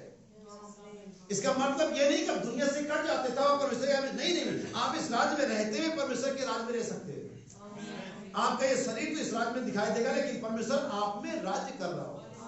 क्योंकि यीशु मसीह ने यह भी कहा था कि मेरा जो राज्य है, परमेश्वर का जो राज्य है, प्रकट में नहीं आता, लिटरली नहीं आता कि परमेश्वर एक सिंहासन बैठा है, उसके हाथ में राजदंड है और उसने एक मुकुट पहना हुआ है और लोगों ने आकर उसको सलामी दे रहा है, ऐसे नहीं आता उसका राज तो हमारे दिलों में चल रहा है। जब परमेश्वर आप पर पूरा कब्जा पा लेता है और आप परमेश्वर के बिना कोई मूवमेंट नहीं करते हैं, इसका अर्थ यह होता है कि परमेश्वर आप में राज्य कर रहा है। लेकिन अगर परमेश्वर ही आपसे पूछे क्या मेरे साथ चलोगे, क्या तुम आज दुआ करोगे, क्या तुम आज बाइबल पढ़ोगे, क्या तुम आज चर्च जाओगे, तो मुझे कहने देना कि फिर आप खुद अपने राज के मालिक हैं, परमेश्वर राजा नहीं है। आइए हम पढ़े आगे। the God kingdom in a spiritual form to them. They went to the city of Jerusalem ठीक है, वो यरूशलेम शहर में नगर में रुके हुए थे and waited there for 10 days and nights. और उन्होंने 10 दिन और रात इंतजार किया And all of a sudden, और अचानक the baptism of Holy Spirit, पवित्र आत्मा का बपतिस्मा, the kingdom of God. परमेश्वर का राज। क्या है परमेश्वर का राज? बातें नहीं है, Amen, amen. परमेश्वर का प्रकट में नहीं आता। बाइबल यहाँ तक कहती परमेश्वर का खाना पीना भी नहीं है। क्या आप समझे इन बातों को? आप उनको इन बातों को, इन आयतों को रिलेट करना पड़ेगा, तभी आप एक सही पिक्चर पा पाएंगे। बाइबल कहती परमेश्वर का बातों में नहीं, बाइबल कहती परमेश्वर का खाना, परमेश्वर का पवित्र आत्मा का बपतिस्मा। The kingdom of God, baptism of the Holy Ghost। सुनिए, The baptism of Holy Spirit, the kingdom of God, come with power. और परमेश्वर का राज्य पवित्र आत्मा के बपतिस्मे के रूप में सामर्थ के साथ आया Upon them और उनके ऊपर आया। is the bride. और क्या ठीक है? Yes. Next, whatever he says to you, you do it. और भाई बहनों का एक संदेश है, जो कुछ भी वो कहता है वो करो। ये सेंटेंस वहां से लिया गया, मैंने मैसेज नहीं पढ़ा, सिर्फ कोट पढ़ा है, सिर्फ हेडिंग पढ़ी है। जब गलील के काना में दाखरस खत्म हो गया तो लोग परेशान थे, तो मरियम ने बात कही थी, जो कुछ कहता है वो करो। जब आप वो करते जो कुछ वो कहता है, then you see miracles। तब आप आशा करम, तब जब वो जो कहता है वो करे, वो नहीं आपका मन कहता है।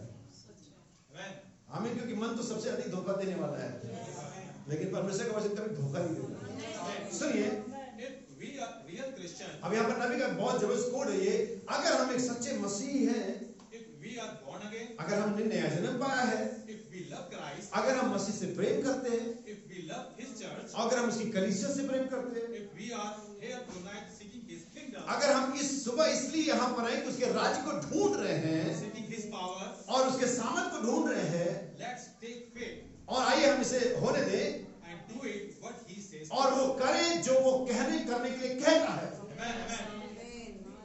और यही परमेश्वर का राज्य है। Amen. क्या आपने ध्यान दिया? दो साल पीछे 20 मार्च 2020 हमारे राज्य के राजा ने या प्राइम मिनिस्टर ने कहा अब लॉकडाउन रहेगा। कौन बाहर गया? क्योंकि हमने वो किया जो उसने कहा। और यही एक राज्य का मैटर होता है, एक राज्य का रूल होता है कि जब राजा, प्राइम मिनिस्टर या जो भी व्यक्ति वहां पर मुख्य व्यक्ति ऑर्डर देता है वो किया जाए, और जब वो किया जाता है इसका मतलब वो राज्य सही है।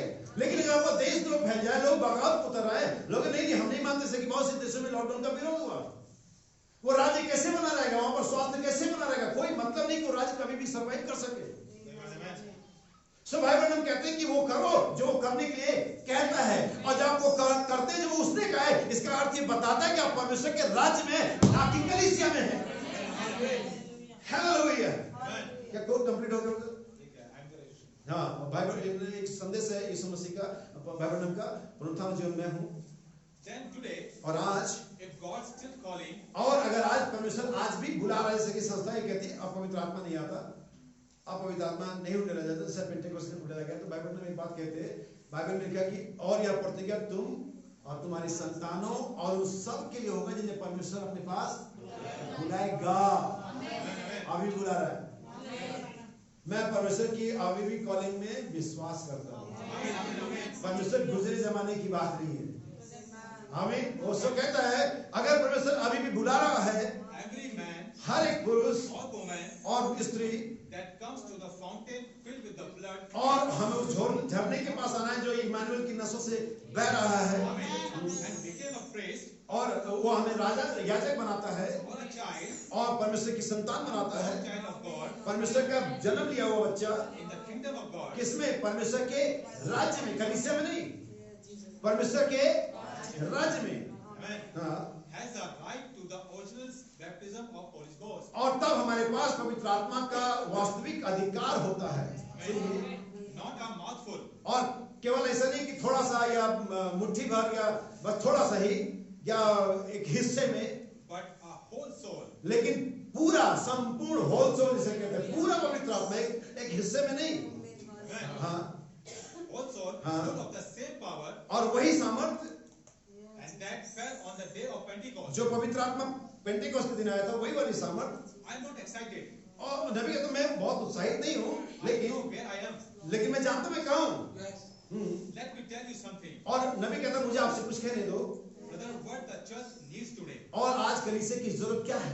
is not a new mayor और ये कोई नया सदस्य मेयर नहीं, कोई नया चुनाव नहीं, कोई नया शहर नहीं, or a new Democrat और कोई नया रिपब्लिकन नहीं, or new Republic Party. और ऐसे ही कुछ। It needs an old-fashioned और हमें पुराने फैशन की बेदारी की जरूरत है। हालेलुया। सुनिए, God sent Holy Ghost. परमेश्वर ने पवित्र आत्मा को किसने भेजा है? रिवाइवल करने के लिए। And the Bible Holy Ghost back in the church again. और परमेश्वर का जो पवित्र आत्मा बाइबल वाला है वो फिर से कलीसिया में आना चाहिए। Amen. That's what it needs. और यही आज की जरूरत है। क्या आप विश्वास करते हैं आपकी जरूरत है? और कैसे कोई व्यक्ति अपनी जरूरत जानता उसके लिए प्रयास ना करे, मुझे बताओ। कैसे एक छोटा बच्चा जिसे कभी सिखाया नहीं जाता ना सिखाया जा सकता है कि भूख लगे तो चिल्लाए, ये तो नेचुरल है। कैसे वो बच्चा भूखे होने पर चिल्लाता, आप उसे सिखा नहीं सकते, कोई बच्चे इसे सीख के नहीं आता, लेकिन बस ये होता है क्योंकि उसे भूख लगी है। कैसे एक परमेश्वर का संतान जो परमेश्वर से प्रेम करता है पवित्र आत्मा के लिए रोएगा नहीं, चिल्लाएगा नहीं, कैसे? इसका अर्थ यह है उसको भूख नहीं है, वरना हमने इसे कब तक पा लिया होगा। आगे बढ़ते हैं। और मुझे ये चीजें क्रम में रखनी बहुत अच्छी लगती है कि मैं इसे क्रम में आपके सामने रखूं। आइए मैं आपके लिए पढ़ूं मत्ती रचित सुसमाचार 7 अध्याय उसका 21 वचन, जिसे हम पहाड़ी उपदेश कहते हैं।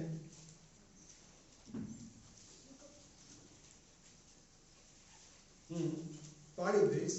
जो मुझसे हे प्रभु कहता है, उनमें से हर एक स्वर्ग के राज्य में प्रवेश ना करेगा। यहाँ पर बड़ी नोट करने वाली बात है। जो मुझसे हर एक हे प्रभु कहता है वो परमेश्वर के राज्य प्रवेश ना करेगा। लेकिन कौन करेगा प्रवेश? याद रखिए, यहाँ पर जो हे प्रभु कह रही है जेंटाइल्स नहीं है, ये खतनारहित नहीं है, ये मुसलमान नहीं है, ये हिंदू नहीं है, क्योंकि ये कह रहे हे प्रभु, बल्कि हम एक बार कहते हैं प्रभु, और वो ज्यादा धार्मिकता के लिए हे प्रभु कह रहे हैं। आमीन। लेकिन तो भी उसके बावजूद उनमें से हर एक परमेश्वर का प्रवेश नहीं करेगा। लेकिन एक निश्चित पहचान होगी जो परमेश्वर में प्रवेश करने के लिए हमें दिया जाएगा। क्योंकि कैसे आखिर आप जाने, दुनियावी तौर से अगर हम होते हैं, जैसे मैंने पुराने दिनों में अपने बचपन में जितनी भी पढ़ाई कर पढ़ा कि एक चित्र बनाओ, हिंदू मुस्लिम सिख ईसाई, कितने लोगों ने चित्र को कभी देखा है? और वहां पर हिंदू बनता है जनेऊ पहने हुए, वहां पर मुसलमान आ जाता है दाढ़ी और टोपी के साथ, वहां पर सिख आ जाता है अपनी पगड़ी के साथ, और ईसाई आता है कोट और हैट के साथ। क्या सच में ईसाइयों का ड्रेस है या ये ब्रिटेन लोगों का ड्रेस है? ये अंग्रेजों का ड्रेस है, ना कि क्रिश्चियंस का। लेकिन हमने दिमाग में ये फिट करा हुआ है, हमें पढ़ाई से गया, क्योंकि इंडिया वालों को जो कल्चर, जो भी संविधान निर्माता, जो भी रहोगे इतिहासकार, उनका ईसाइयों, क्योंकि अंग्रेज में गोरे ईसाई होते हैं। ऐसा किधर में कहां पर साबित करते कि अंग्रेज ईसाई होते हैं? क्या आपको नहीं मालूम कि अंग्रेज में, ब्रिटेन में, अमेरिका में भी बैकस्लाइडर और नॉन क्रिश्चियन एथिस्ट लोग होते हैं, और वो भी कोट और सूट पहनते हैं, हैट लगाते हैं। ये अंग्रेजों का ड्रेस है, ये ईसाइयों का ड्रेस नहीं है। एक्चुअली में ईसाइयों का कोई पर्टिकुलर पैटर्न ही नहीं ड्रेस का। एक ही बात है, पौलुस ने अपने आप को सुहावने वस्त्रों से, जिस भी देश में हो, जो वहां का सबसे सभ्य पहनावा वो पहनो, क्योंकि क्रिश्चियनिटी ड्रेस से नहीं है, क्रिश्चियनिटी करेंसी से नहीं है, क्रिश्चियनिटी फ्लैग से नहीं है। क्रिश्चियनिटी मतलब है जीवन। तुम्हारे कामों को देख करके लोग तुम्हारे पिता की जो स्वर्ग में है, ना कि तुम्हारे कपड़ों को देख करके, ना कि तुम्हारे स्टेटस को देख करके, ना कि तुम्हारे और मटेरियल, लेकिन भाई यीशु ने कहा ताकि तुम्हारे भले कामों को देख करके। Christianity is a life. लेकिन हमारी कई बार ऐसा होती है कि हम सोचते हैं अगर हमने बढ़िया से सब कुछ मेंटेन किया हुआ स्टेटस, तो हम एक अच्छे बिलीवर हो जाएंगे, अच्छे क्रिश्चियन हो जाएंगे। बाइबल ऐसा नहीं सिखाती है, और बाइबल ये भी नहीं सिखाती कि हम बिल्कुल उजट टाइप के भी कपड़े पहने, क्योंकि हमारा जीवन सही है। आपका जीवन सही होगा ना, तो आपकी सारी चीजें सही होगी। ऐसा नहीं हो सकता आपको जीवन सही और सारी चीजें बेकार हो, वो तो सारी चीजों को क्या करेगा, सेट कर देगा। आइए हम आगे बढ़े, आयत को कंप्लीट करें। हर एक स्वर्ग के राज्य प्रवेश ना करेगा। कौन? जो हे प्रभु कहता है, जो शब्दों में जो ज्यादा नाम लेता है, जो ज्यादा दुआ करता है, और उसी चीज को अपना मापदंड बना लेते हैं कि जा रहा है परमेश्वर के राज्य में, वो प्रवेश नहीं करेगा। परंतु वही जो मेरे स्वर्गीय पिता की, किसकी? मेरे स्वर्गीय पिता की इच्छा पर चलता है, वो प्रवेश करेगा। तो परमेश्वर के राज्य में जाने का एक ही मापदंड है, पहला है नया जन्म और दूसरा परमेश्वर की इच्छा। लेकिन आप याद रखें, बिना नए जन्म के परमेश्वर की इच्छा को पूरी नहीं कर सकते। क्या आपको यीशु मसीह का वक्तव्य आया है जहां पर यीशु मसीह ने फरीसियों से बात करी और उन्होंने कहा कि हमारा पिता अब्राहम है। यीशु ने कहा अगर तुम्हारा पिता अब्राहम होता तो तुम मेरा विश्वास करते, तुम्हारे पिता ने तो नहीं किया और तुम अपने पिता। क्या आप अगली लाइन जानते हैं? क्योंकि इतना तो कॉमन है, सब मैसेज नहीं बना। क्या आप अगली लाइन जानते हैं? नहीं। तुम अपने पिता और उसकी इच्छाओं को पूरा करना चाहिए। कोई भी पुत्र सिर्फ एक काम करता है कि अपने पिता की इच्छा को पूरा करता है। अगर वो एक जेन्युइन सीड है, अगर वो एक जेन्युइन सन है, चाहे वो लिटरली हो चाहे स्पिरिचुअली, वो सिर्फ एक काम करता है अपने पिता की। यीशु मसीह पर इतना ज्यादा प्रेशर था, इतना ज्यादा प्रेशर कभी किसी पर नहीं हुआ गethsemane के बाद में। और मृत्यु का भय, आप कहते हैं मृत्यु से हमें डर नहीं लगता, मुझे मजाक पसंद नहीं है और मैं न करना चाहता, लेकिन आपने कभी मृत्यु को देखा नहीं है। हमारे यीशु मसीह के दांतों के नीचे पसीना आ गया। आप अपनी बात मत करना, ना मैं ही अपनी करूं। यीशु मसीह का दिल घबरा गया भाई, क्योंकि वो व्याकुल हो गया। क्या उसको नहीं पता था कि मैं मरने के लिए आया हूं? जब तक बातें करते हैं ना किसी चीज के बारे में, वो अच्छा लगता है और लॉकडाउन बातें करने में, लेकिन जब लॉकडाउन लग जाए, अभी हम रशिया के बारे में, युद्ध के बारे में कितना सुन रहे, कितना देख रहे, कितनी बातें, लेकिन एक दुनिया होने दो अपने देश में, फिर सभी समझ में आ जाएगा कि युद्ध होता क्या है, युद्ध की त्रासदी क्या होती है, युद्ध के इम्पैक्ट क्या पड़ते हैं। आप इतिहासों को जाकर के पढ़िए, आप युद्ध के इम्पैक्ट के बारे में जानेंगे। जब यीशु मसीह कहता था मनुष्य का पुत्र पापियों का हाथ पकड़वा जाएगा, बहुत बढ़िया। जब यीशु मसीह कहता था मैं मुझे मार दो, मैं बहुत बढ़िया। लेकिन जब घड़ी आ गई, जब वो गethsemane के बारे में पहुंच गए, जब उसको मालूम नेक्स्ट नाइट, अगली रात मैं यहां पर नहीं हूंगा, अगली रात मेरे चेहरे में, अगली रात मेरे नाम सामान, अगली रात मेरा पसीना खून बन के नहीं निकलेगा, खून ही निकलेगा। पसीना नहीं खून बनेगा, अगली रात खून ही निकलेगा। तब वो बाइबल घबरा गया, वो व्याकुल हो गया। कौन? बातें जब करते, अरे हम क्रिश्चियन भाई कुछ भी कहते, हम तो हमें नहीं होता ऐसा कुछ, लेकिन जब बात होती है तो होता सब कुछ है। बातें करना किसी चीज के विषय में, चाहे मैं हूं चाहे आप हो, बहुत इजी होता है, लेकिन जब वो चीज सिचुएशन आती है तब उसको आप कैसे हैंडल करते हैं, यही आपको मसीह बनाता है। किसी चीज के बहुत ज्यादा बारे में जानना आपको मसीह नहीं बताता, लेकिन जब वो चीज घटती है तब का रिएक्शन क्या होता है, वही चीज आपको मसीह बनाता है। परमेश्वर की बातें करना बहुत अच्छा, लेकिन परमेश्वर के साथ में कैसे एटीट्यूड करना चाहिए, कैसे कपड़े पहनने चाहिए, कैसे बात करनी चाहिए, कैसे जीवन जीना चाहिए, जब ये चीज करने की आती है हम तब समझ में आता है। और लोग हम कीमत चुकाएंगे, क्या कीमत चुकाओगे तुम?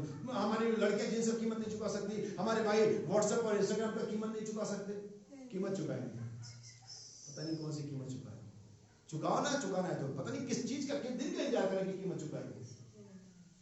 अभी तो चुकाने का टाइम है कि दुनिया से अलग रहो, तो चुकाओ ना कीमत,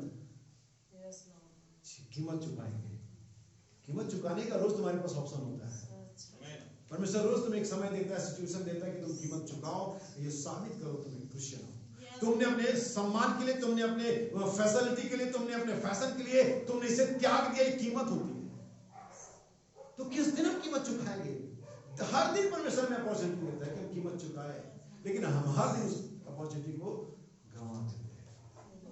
क्या आप समझ पा रहे हैं? परमेश्वर क्या है, प्रवेश करना हंसी खेल नहीं है। परमेश्वर के घर में बच्चे नहीं जाते, संतानें जाती है, पुत्र जाते हैं। आइए हम आगे बढ़े, सुनिए। वही जो पिता की इच्छा पर चलता है, सुनिए आगे। ठीक है, मत्ती उसका 21 अध्याय है और उसकी 43 वचन, gospel of Matthew chapter 21 verse 43। यहां सुनिएगा, अब मैं आपको मूल जगह पर लेकर के जाऊंगा। यह प्रभु की ओर से हुआ और इसलिए मैं तुमसे कहता हूँ कि परमेश्वर का राज्य तुमसे ले लिया जाएगा। एक खास ग्रुप है जो परमेश्वर के राज्य में होने का या परमेश्वर के राज्य के अंदर में जाने का दावा करता है। इसलिए यीशु ने बड़े साफ शब्दों में कहा, अगर आप रिलेट करेंगे, कंपेयर करेंगे मत्ती 7:21 को और यहां पर कंपेयर करेंगे, बिल्कुल साफ पिक्चर है। याद रखिए, मैं आपको बताता हूं, सुनिए, ध्यान सुनिए। आदम अदन से क्यों निकाला गया था? आदम को अदन से क्यों निकाला गया था, या हवा को भी, दोनों को निकाला गया था? उसका वजह आप परमेश्वर में अविश्वास नहीं था। क्या आप ये बता सकते हैं, साबित किया जा सकता है कि आदम ने खुदावन पे अविश्वास किया? कभी भी नहीं। इवन हवा ने भी खुदावन पर अविश्वास नहीं किया, हवा ने शैतान पर विश्वास किया, शैतान की बातों पर विश्वास किया। ये नहीं कहा कि हवा परमेश्वर नहीं है, ये नहीं कहा उसने तो शैतान की बात पर कान लगाए, ध्यान दिया बस। नबी कहता आदम को अदन से बाहर क्यों निकाला गया? क्या उसने परमेश्वर पर अविश्वास किया? क्या उसने परमेश्वर का परमेश्वर ना होने के लिए कहा? क्या उसकी आराधना से इनकार किया? क्या उसकी सामर्थ का इनकार किया? नहीं, आदम ने परमेश्वर की सामर्थ का इनकार नहीं किया, और आदम ने यह भी नहीं कहा कि अब से मैं हवा की आराधना नहीं करूंगा। ये सब कुछ भी आदम ने नहीं किया। क्या उसने किया? नहीं। मालूम उसने क्या किया? उसने वो किया जो परमेश्वर ने मना किया। हर एक जो हे प्रभु कहता मेरे राज्य में प्रवेश नहीं करेगा। आदम हे प्रभु तो कह रहा था, अभी भी परमेश्वर बिलीव कर रहा था, लेकिन आदम ने वो किया जो परमेश्वर ने करने के लिए मना किया था, और यही बात आपको परमेश्वर के से अलग कर देती है। और अभी भी आप चर्च में बैठे रह सकते हैं, तुमसे ले लिया जाएगा। किससे? जो इच्छा पूरी नहीं कर रहे, जो परमेश्वर के एट्रीब्यूट्स को, परमेश्वर के गुण को, परमेश्वर के जीन को जो उनके अंदर में प्रकट नहीं कर रहे, उनसे ले लिया जाएगा। और किसी एक ऐसे को जैसा करने के लिए अपने आप को डिवोट कर रहा है, अपने आप को दे रहा है कि यस प्रभु मैंने तो उन्होंने क्या किया, लेकिन प्रभु मैं चाहता हूं कि मेरे दिन में आपकी इच्छा पूरी हो। एक कमजोर व्यक्ति हमेशा किसी की कमजोरी के पीछे छिपता है। हालेलुया। उन्होंने ये किया, उन्होंने ऐसा किया, वो भी तो ऐसा कर दो, लेकिन एक मसीह हमेशा कमजोरी के पीछे छुपता है। प्रभु मेरे गुनाहों के लिए तो मुझे माफ कर दे। वो किसी दूसरे की गलती का अपने लिए बहाना नहीं बनाता है, और वही एक जेन्युइन, एक स्ट्रॉन्ग बिलीवर होता है जो अपने दम पर, अपने लिए, अपने जीवन के द्वारा मसीह में खड़ा होता है। वो ये जानते हैं सारा का सारा मैटर सिर्फ मेरे लिए। हालेलुया। आगे बढ़ते। इसलिए मैं तुमसे कहता हूँ कि परमेश्वर का राज्य तुमसे ले लिया जाएगा, तुमसे ले लिया जाएगा, और ऐसी जाति को जो उसका फल लाए। अगर रोमियो 11 पढ़ेंगे, वहां पढ़ेगा हम जो स्वभाव से जंगली थे, परमेश्वर ने उनको जो स्वाभाविक डालियां थी काट डाला। किस लिए काट डाला? कि उन्होंने फल नहीं डाला। तुमको क्या लगता है तुम ज्यादा उनसे बेहतरीन हो? पौलुस के अगर आधुनिक शब्दों में आज के डेट में पौलुस के वक्तव्य को पढ़ो, तुमको लगता है तुम इस्राएल से ज्यादा महान हो, जबकि तुमने कभी मन्ना नहीं खाया, जबकि कभी तुमने लिटरली चट्टान से पानी नहीं पिया। तुमको लगता है तुम ज्यादा महान हो, जबकि तुम्हारे बीच में कोई पिलर ऑफ फायर कभी तुमने देखा नहीं। तुमको ये लगता है बहुत प्रभु ने अनुग्रह किया इसलिए तुम बने रहोगे, कुछ भी करो। ये सब होते आ गए। पौलुस इस बात को लिखता, देखो वहां उसने लिखा अगर उसने उन डालियों को जो स्वाभाविक थी इसलिए काट डाला कि उन्होंने फल नहीं लाए, तो तुम्हें भी नहीं छोड़ेगा। क्योंकि परमेश्वर एक चीज चाहता है, फल लाना। जैसा कि भाई ने कहा, वो हमें प्लेट में नहीं चाहता कि हम फल ला करके प्लेट में दे। प्रभु ये लो, कौन से फ्रूट सलाद बना दूं, फ्रूट सलाद बना दूं। कहता तुम्हारे अंदर में लटकी चाहिए, मुझे प्लेट में नहीं चाहिए। आत्मा के सारे नौफल तुम्हारे अंदर में लटके हुए चाहिए, तुम्हारे जिस्म, तुम्हारे डेली लाइफ में मुझे चाहिए, तुम्हारे बातचीत के तरीके मुझे चाहिए। हालेलुया। और हम बने पड़े बहरूपी है, कैसे भी कैसे बात करो चर्च में आकर के बिल्कुल नॉर्मल शांत हो जाओ। नहीं, ये काम नहीं करेगा। आइए इसे कंप्लीट करें। जो इस पत्थर पर गिरेगा वो, ठीक है, हो गया मेरे ख्याल से। आइए पढ़े यूहन्ना का लूका का सुसमाचार 22 उसका 28 वचन, gospel of Luke chapter 22 verse 28। बस जल्दी करेंगे हम थोड़ा। परंतु तुम वह हो जो मेरी परीक्षाओं में लगातार मेरे साथ रहे, पर तुम वह जो मेरी परीक्षा में लगातार मेरे साथ रहे, और जैसे मेरे पिता ने मेरे लिए एक राज्य ठहराया है। किसके लिए? यीशु मसीह के लिए एक राज्य ठहराया है। आप जानते हैं यीशु मसीह जब कलवरी पर मर रहा था, वो इस पृथ्वी का सबसे असहाय व्यक्ति था। आप कहेंगे सबसे असहाय क्यों कह रहा हूं? क्योंकि उस समय उसको पिता ने भी छोड़ दिया। पवित्र आत्मा तो 3 दिन पहले के असेंबली के बाद में छोड़ के चला गया था, लेकिन उस दिन कलवरी पर पिता ने भी छोड़ दिया था। कल्पना को इसे परमेश्वर छोड़ दे, इस दुनिया में उसे असहाय व्यक्ति कोई नहीं हो सकता। अगर परमेश्वर ही नगर की रक्षा ना करे तो पहरुए का जागना व्यर्थ होगा। अगर परमेश्वर आपको छोड़ दे तो दुनिया का प्राइम मिनिस्टर, प्रेसिडेंट और सबसे धनी व्यक्ति भी आपके साथ खड़े होना, आप तब भी सबसे असहाय व्यक्ति है। लेकिन अगर परमेश्वर मेरे साथ खड़ा है, बाइबल कहती है अगर मेरे खिलाफ लड़ाई छिड़ जाए, सेना भी मेरे विरुद्ध छावनी डाल दे, और चाहे मेरे अगेंस्ट दुनिया हो जाए तो भी मैं हानि से नहीं, क्योंकि परमेश्वर मेरे साथ है। मनुष्य मेरा क्या कर सकता है? इसलिए यीशु मसीह कलवरी पर सबसे असहाय व्यक्ति था जब तक वो मरा नहीं। आमीन।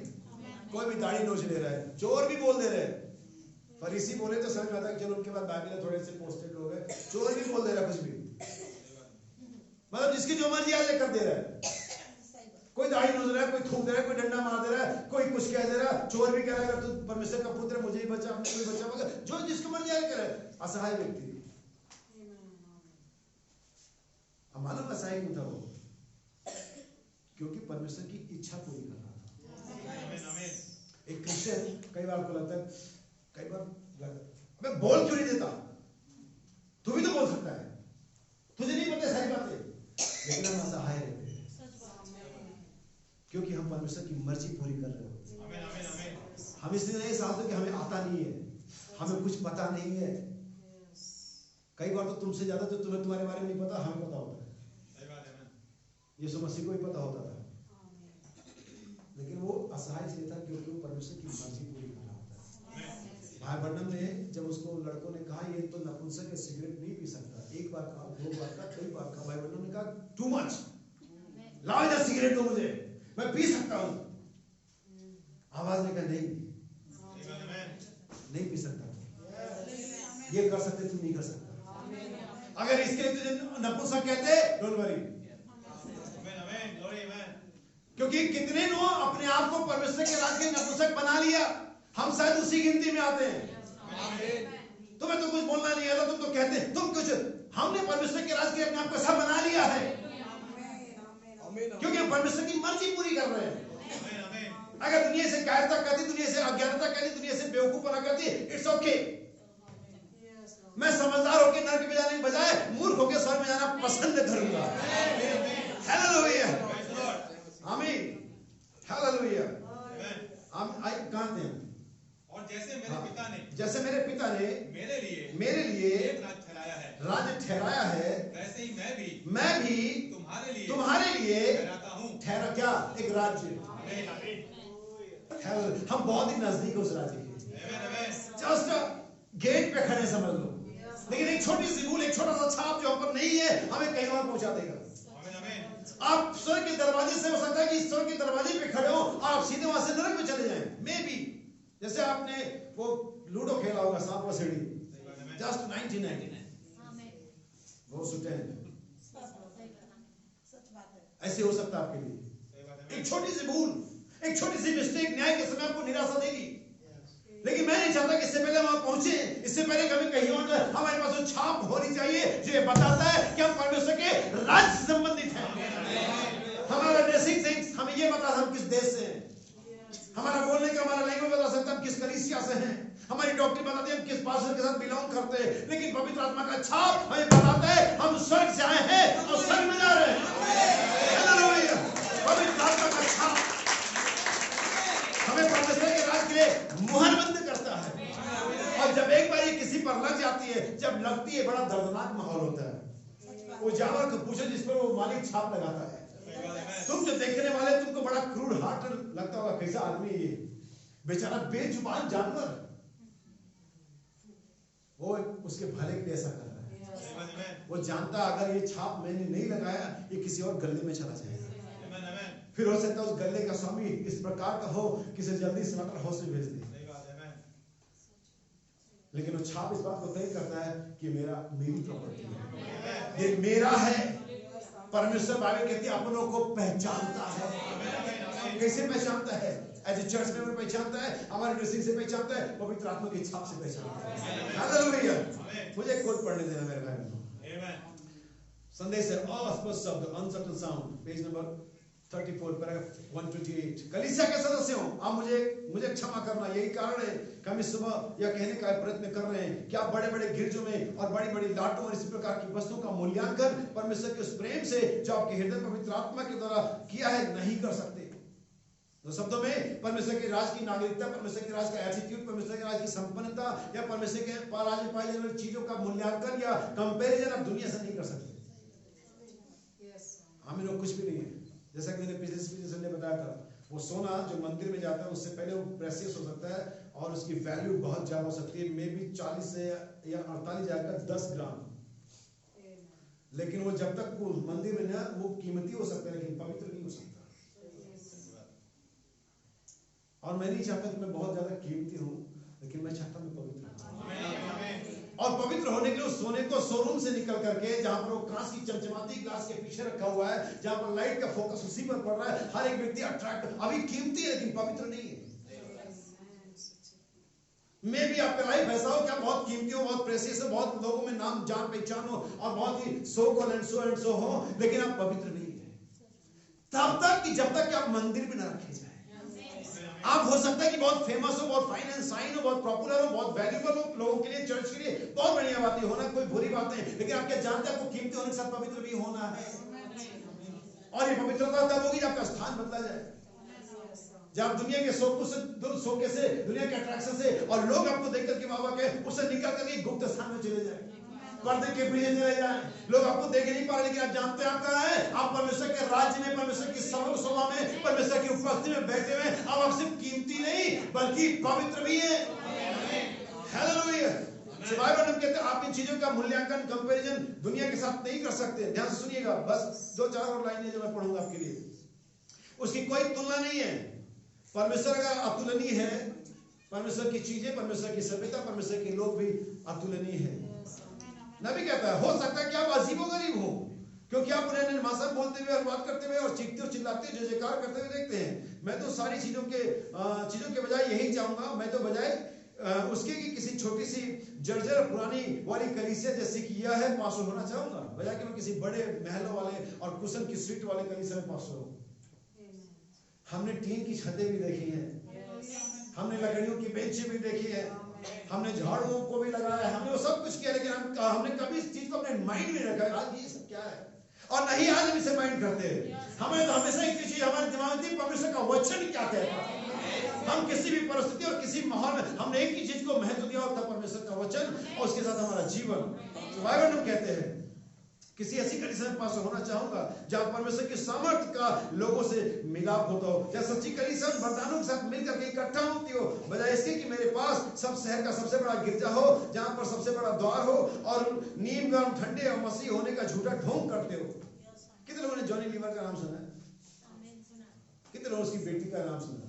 जानते हैं जो क्रिश्चियन सॉन्ग आती है, कपिल शर्मा के सुर में मिल जाएंगे आपको। अब कोई कुछ नहीं कह रहा है, हमें ऐसे मसीह नहीं चाहिए।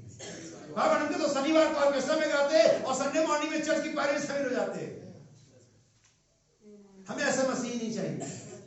ये मसीह नहीं, मसीहत के नाम पे कलंक है। इन्हीं की वजह से मसीहत बदनाम है और लोग एक कल्पना करते कुछ भी किया जा सकता है, बस संडे आपको जाना है। ये मानसिकता, ये आत्मा कहां से मिलती है आपको? शैतान की ओर से। Sunday holiness. मेरे पास्टर ने मुझसे कहा हम संडे बिलीवर नहीं है, और मुझे आज तक मेरे दिमाग में बात पूछती है, हाँ यार बात तो सही है, we are just a believer. Sunday और सैटरडे बिलीवर नहीं है। हमें क्या समझे? बाइबल हम कहते हैं बजाय इसके कि मेरे पास वो सबसे बड़ा गिरजाघर हो जो जहां में सबसे बड़ा है और ठंडे और निर्गम मसीह होने का झूठा ढोंग करते तथाकथित मसीहों के झूठा प्रचार करूं, जिनके प्रत्येक शब्द को बारीकी से देखना होता है। जब बोलते हैं तो वहां से वे प्रेरणा से प्रचार नहीं कर सकते, वो डायलॉग दे सकते आपको, वो सेंटेंस दे सकते आपको, लेकिन प्रेरणा नहीं ला सकते। बाइबल हम आगे कहते हैं, नबी कहता है आपको हर एक न्यायाधीश, हर एक डॉक्टर पर और आपको उन सब पर दृष्टि लगानी होती जहां पर होते हैं। अतः आपको ऐसी बड़ी बात नहीं कहेंगे जो उनकी भावनाओं को ठेस पहुंचाए। दूसरे शब्दों में जब प्रचार बड़ी कंडीशन प्रचार करता है तो इस बात को माइंड करते हैं कि कौन कौन लोग बैठे हैं। प्रचार करते करते वो ये माइंड करेगा कि स्कॉलर बैठा तो मुझे सेंटेंस सही रखने हैं, कहीं मैं इतिहास की कोई गलत हवाला ना दे दूं। और प्रचारक बताता है, कोई भाई बताता है, प्रचारक कहता है प्रैक्टिस करना पड़ता है शीशे में देख करके। जब हम ऐसा ना हो हम कहें जमीन आसमान, तो जब हम कहें आसमान तुम्हारा हाथ नीचे हो और हम कहें जमीन तुम्हारा हाथ ऊपर हो, सो हमें प्रैक्टिस करना पड़ता है कि हम आसमान के हमारा हाथ ऊपर ही हो, वरना गड़बड़ हो जाएगी। और मैंने ऐसा कई बार गड़बड़ कर रखा है, क्योंकि मैं शीशे के सामने प्रैक्टिस नहीं करता। हमें और नबी कहता हमें ध्यान देना पड़ता है ऐसी चीजें को।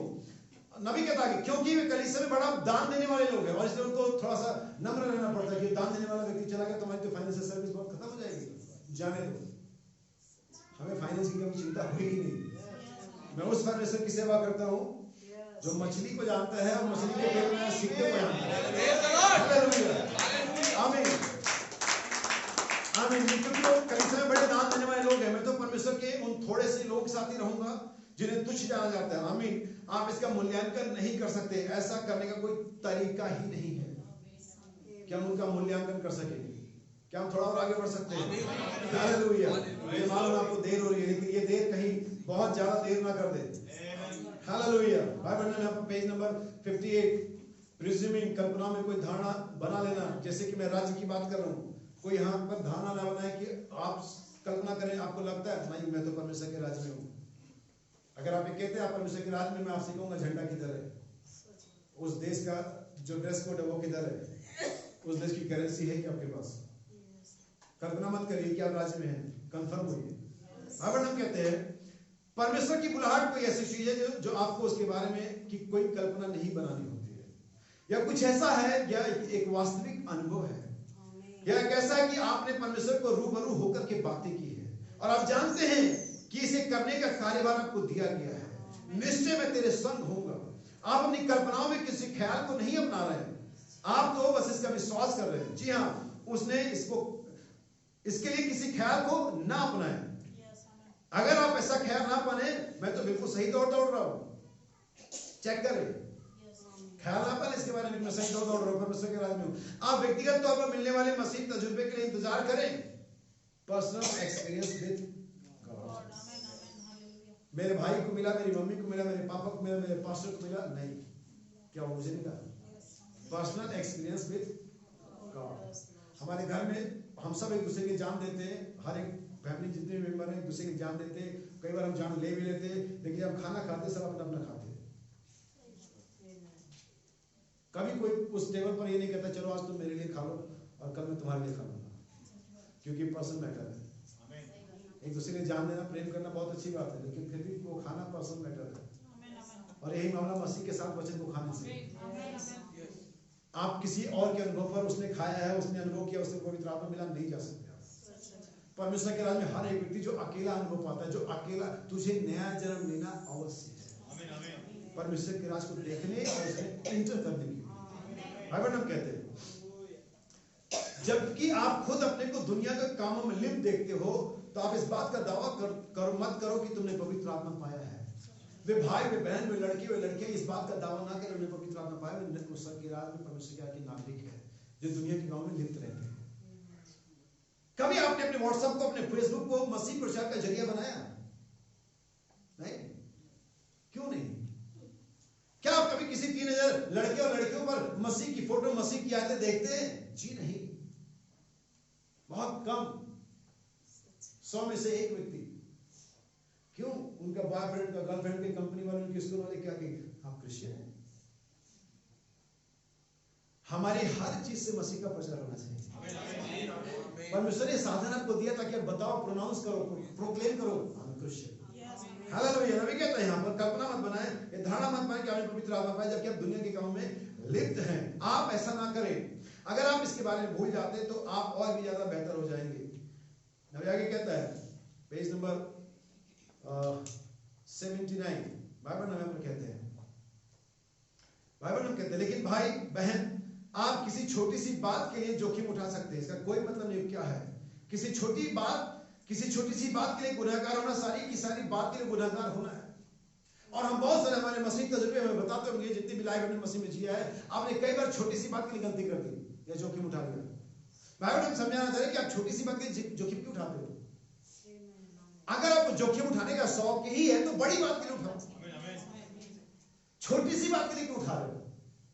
और अब गिरते छोटी बात में, बड़ी बात में नहीं गिरते। कोई हमसे कहे नहीं मूर्ति का झुके, नहीं जी नहीं, कैसे मतलब नहीं होता। लेकिन भाई के खिलाफ बातें कर देंगे, छोटी बात है, इसमें समझ नहीं आती बात, क्योंकि बहुत माइनर है और इसको वही व्यक्ति समझ सकता है जिसने पवित्र आत्मा पाया। नबी कहते छोटी बातों में क्यों जोखिम उठाते हैं? आपको तो अवश्य पाक साफ होना चाहिए, मेमने के लहू से नहाया होना चाहिए। एक छोटा सा भी एक छोटा सा पाप भी आपको दूर रख सकता है परमेश्वर के राज्य से। बड़ा पाप नहीं, छोटा सा। बाइबल नंबर कहते हैं पेज नंबर 17 है। मित्रों, आप इस बहकावे में मत आना, समझे? आपको पवित्र आत्मा की तरफ बिल्कुल भी वैसे अनुभव प्राप्त हो सकता है जैसा कि आपके बराबर बैठे किसी व्यक्ति को अनुभव प्राप्त हो सकता है, लेकिन फिर भी यह नहीं हो सकता है। आमीन। अच्छा महसूस होना है मतलब पवित्र आत्मा नहीं होता है। बाइबल हम कहते हैं यह नहीं हो सकता। सूरज धर्मी अधर्मी दोनों पर ही चमकता है। वर्षा का जल कटीली और गेहूं दोनों पर बरसता है, हालांकि उसे गेहूं के लिए भेजा जाता है। कलीसिया में पवित्र आत्मा को उन पवित्र लोगों के लिए भेजा जाता है, सबके लिए नहीं। जैसा कि मैं बता चुका हूं, उन पवित्र लोगों के लिए भेजा जाता है जो परमेश्वर को समर्पित होते हैं, लेकिन जो वहां बैठे होते हैं वे सब उसका आनंद ले रहे होते हैं। मैं भी इस परमेश्वर के राज के बारे में सभी आनंद ले रहे हूं, लेकिन सबके लिए नहीं है। सबको अच्छा फील हो रहा हो, सभी रिपेंटेंस में आ रहा हो, सभी आनंद मना रहे हो सकते, लेकिन सबके लिए नहीं है। ये तो उनके लिए जिन्होंने अपने आप को परमेश्वर ने समर्पित किया होता है, जिनका नाम इनकी जीवन की किताब में पहले से लिखा होता है, ये उनके लिए है। बाइबल नमाया कहते हैं, ध्यान रखिए, डैनियल को देखे, उसने बाबुल के राजा के राज को आते हुए देखा, उसने मादी और फारसी राजा को आते देखा, रोमन किंगडम को देखा, और तब फाइनली उन्हें परमेश्वर के राज्य को आते हुए देखा। और उसके बाद कोई और राज्य नहीं आएगा। अगर प्रकाशित तो 11 पढ़ेंगे, अगर 7वीं तुरही के बारे में पढ़ेंगे, 7वीं तुरही के दो पहलू, आत्मिक और शारीरिक। आत्मिक तुरही में, आत्मिक पहलू में 7वें दूत का शब्द परमेश्वर के राज्य को कलीसिया में स्थापित करता है। मुझे बड़ी अच्छी बात लगती है, भाई कोलमैन से बहुत बढ़िया डिस्क्राइब किया। भाई कोलमैन कहते हैं जैसे शैतान 1000 साल के लिए उसमें बांधा जाएगा, खत्म नहीं होगा। और जब शैतान बांध जाएगा तो छोटा बच्चा करैत के बिल में हाथ डालेगा, तो करैत तो फुफकारेगा क्यों नहीं? क्योंकि उस करैत में हिंसक प्रवृत्ति डालने वाला शैतान बांधा हुआ है। मेमना और सिंह एक साथ चलेंगे, क्यों? क्योंकि उस मेमने के सिंह के अंदर में वो हिंसक प्रवृत्ति को बहकाने के लिए शैतान बंधा हुआ है। यानी सिंह रहेगा, अपने नुकीले दांतों और पंजों के साथ रहेगा, लेकिन कैरेक्टर नहीं होगा। क्यों ऐसा होगा? क्योंकि शैतान तो भाई कोलमैन कहता है वैसे कलीसिया में परमेश्वर के वचन का कलीसिया में शैतान को बांधते। शैतान तो होता है, दुष्टात्माएं तो होती है, गलत और अच्छे लोग तो होते हैं, अविश्वासी अविश्वासी, लेकिन हम वचन में से बांधते, शैतान रहते हुए भी कुछ कर नहीं सकता। सात्विक तुरही का आत्मिक पहलू क्या? सात्विक तुरही का आत्मिक पहलू है कि परमेश्वर का राज्य, परमेश्वर का संदेश रिस्टोर किया गया और आत्मिक तौर से परमेश्वर का लोगों के अंदर पाया जाता है। लेकिन शारीरिक पहलू है, जब सातवें तुरही तुरही फूकी तो बड़े बड़े शब्द होने लगे कि जगत का राज्य हमारे मसीह और मेमने का हो गया है। लेकिन इससे पहले वहां पर ये राज्य है, वो राज्य यहाँ कलीसिया में होना चाहिए। क्या समझ पा रहे हो? एक राज्य इसका अंत नहीं होगा। बाइबल नवाय कहते हैं मसीह आने वाले राज्य का नमूना था। आमीन। अगर आप ध्यान देंगे मत्ती 25 के अंदर में 5 होशियार और 5 मूर्ख को आने थी, और एक बड़ा वहां पर ललकार होता है, धूम मचती, दूल्हा आया। यहां से पढ़ना था को नबी कहता है, और जो तैयार थी वो चली गई। और तैयार कौन थी? जिनके पास एक्स्ट्रा ऑयल नहीं। आपको सिर्फ पवित्र आत्मा से इस दिन में काम नहीं चलेगा, आपको थोड़ा और भाना पड़ेगा। अब एक्स्ट्रा को समझ लेना, आप चीजों को समझ जाओगे। जब हमारे सबसे पहला सुधारक आता है, रिफॉर्मर आता है, इसका नाम मार्टिन लूथर था, और 15वीं शताब्दी के अंदर में वो आता है और हमें संदेश देता है, कलीसिया के कैथोलिक बात से निकालता है। हमें निकालता, मैं तो था नहीं, यस मैं वहां था। अभी मत कहना क्या वहां नहीं थे। अगर आप परमेश्वर के वचनों को, प्रीप्लान को जानते हैं, प्रीप्रेशन को जानते हैं, आप वहां पर थे। क्या आप नहीं जानते? अर्नेस्ट मसीह होने ना होने के बावजूद, मतलब एंटी मसीह बिलीवर ना होने के बावजूद, ये कहता है कि जल्दी झाड़ी में यीशु था। इसके बाद के एंटी मसीह बिलीवर बाइबल के मैसेज को ना मानने वाला, जानने वाला, वो कहता है मिल्किसेदेक यीशु था, वहां यीशु था, वहां हम भी थे। अगर यीशु था तो हम भी थे, क्योंकि हम यीशु मसीह में थे। जहां कहीं यीशु था मैं वहां था। अगर यीशु मसीह का बदनामी हुआ मैं वहां पर था। अगर यीशु मसीह चुप था तो मैं भी उसमें चुप था। और ये कैसे हो सकता है जब यीशु मसीह में था और जब वो चुप था तब मैं चुप था? तो आज मैं बोलूं, आज रिस्पॉन्स दे करके मैं बताता हूं मैं वहां नहीं था, लेकिन आज ये चुप रह करके मैं बताता हूं कि जब यीशु मसीह चुप रहा, जब उसने गाली सुनने वालों को गाली नहीं दिया, जब उसने दाहिना भी फेर दिया, तो ये बताता हूं मैं वहां था। लेकिन जब मैं रिस्पॉन्ड करता हूं तो मैं बताता हूं मैं वहां, क्योंकि यीशु ने नहीं किया था। आमीन। क्या समझ रहे मेरी बात? आमीन। नबी कहता है, और देखिए हम उसके अंदर पाए जाते थे। और एक्स्ट्रा ऑयल जब लूथर आता है, वो एक्स्ट्रा ऑयल लेकर के जो कैथोलिक के पास नहीं था। आखिर अगर हम कैथोलिक से निकले, लूथर ने निकाला, तो कुछ तो अलग होना चाहिए था ना। तो अगर अलग नहीं था तो निकले क्यों? फिर हम वहां भी रह सकते थे, लूथर वहां भी मेंटेन कर सकता था, लेकिन कुछ अलग होने के लिए, कुछ उसके बाद अलग होने के लिए उसे निकलना था। क्या आप समझ रहे हैं? और लेकिन जब लूथर का समय चला तो वेस्ली क्यों आया? तो यकीनन वेस्ली के पास लूथर से कुछ एक्स्ट्रा था। बड़ी सिंपल चीजें हैं, समझ जाएंगे तो परमेश्वर में आज देख रहे हैं, कल प्रवेश कर जाएंगे। आप ये कहेंगे भाई ये कैसी बात है? यीशु मसीह ने यूहन्ना के सुसमाचार की 3 अध्याय की 5वीं आयत में ये 2 बातें कही थी। पहले उसने कहा था देख नहीं सकता, फिर कहा प्रवेश नहीं कर सकता। इससे पहले कि आप परमेश्वर के राज्य में प्रवेश करें, आपको उसे देखना होगा। उन्होंने पेंटेकोस्त दिन परमेश्वर को आते हुए देखा था, और आफ्टर पेंटेकोस्त वो प्रवेश कर गए थे। आपको इससे पहले कि जब जाओ उसे अपने बीच में, अपने फैमिली में, अपने चर्च में देखना होगा। कैसे देखेंगे? परमेश्वर की मर्जी को, आज्ञाकारिता को पूरा होते हुए। सो लूथर के पास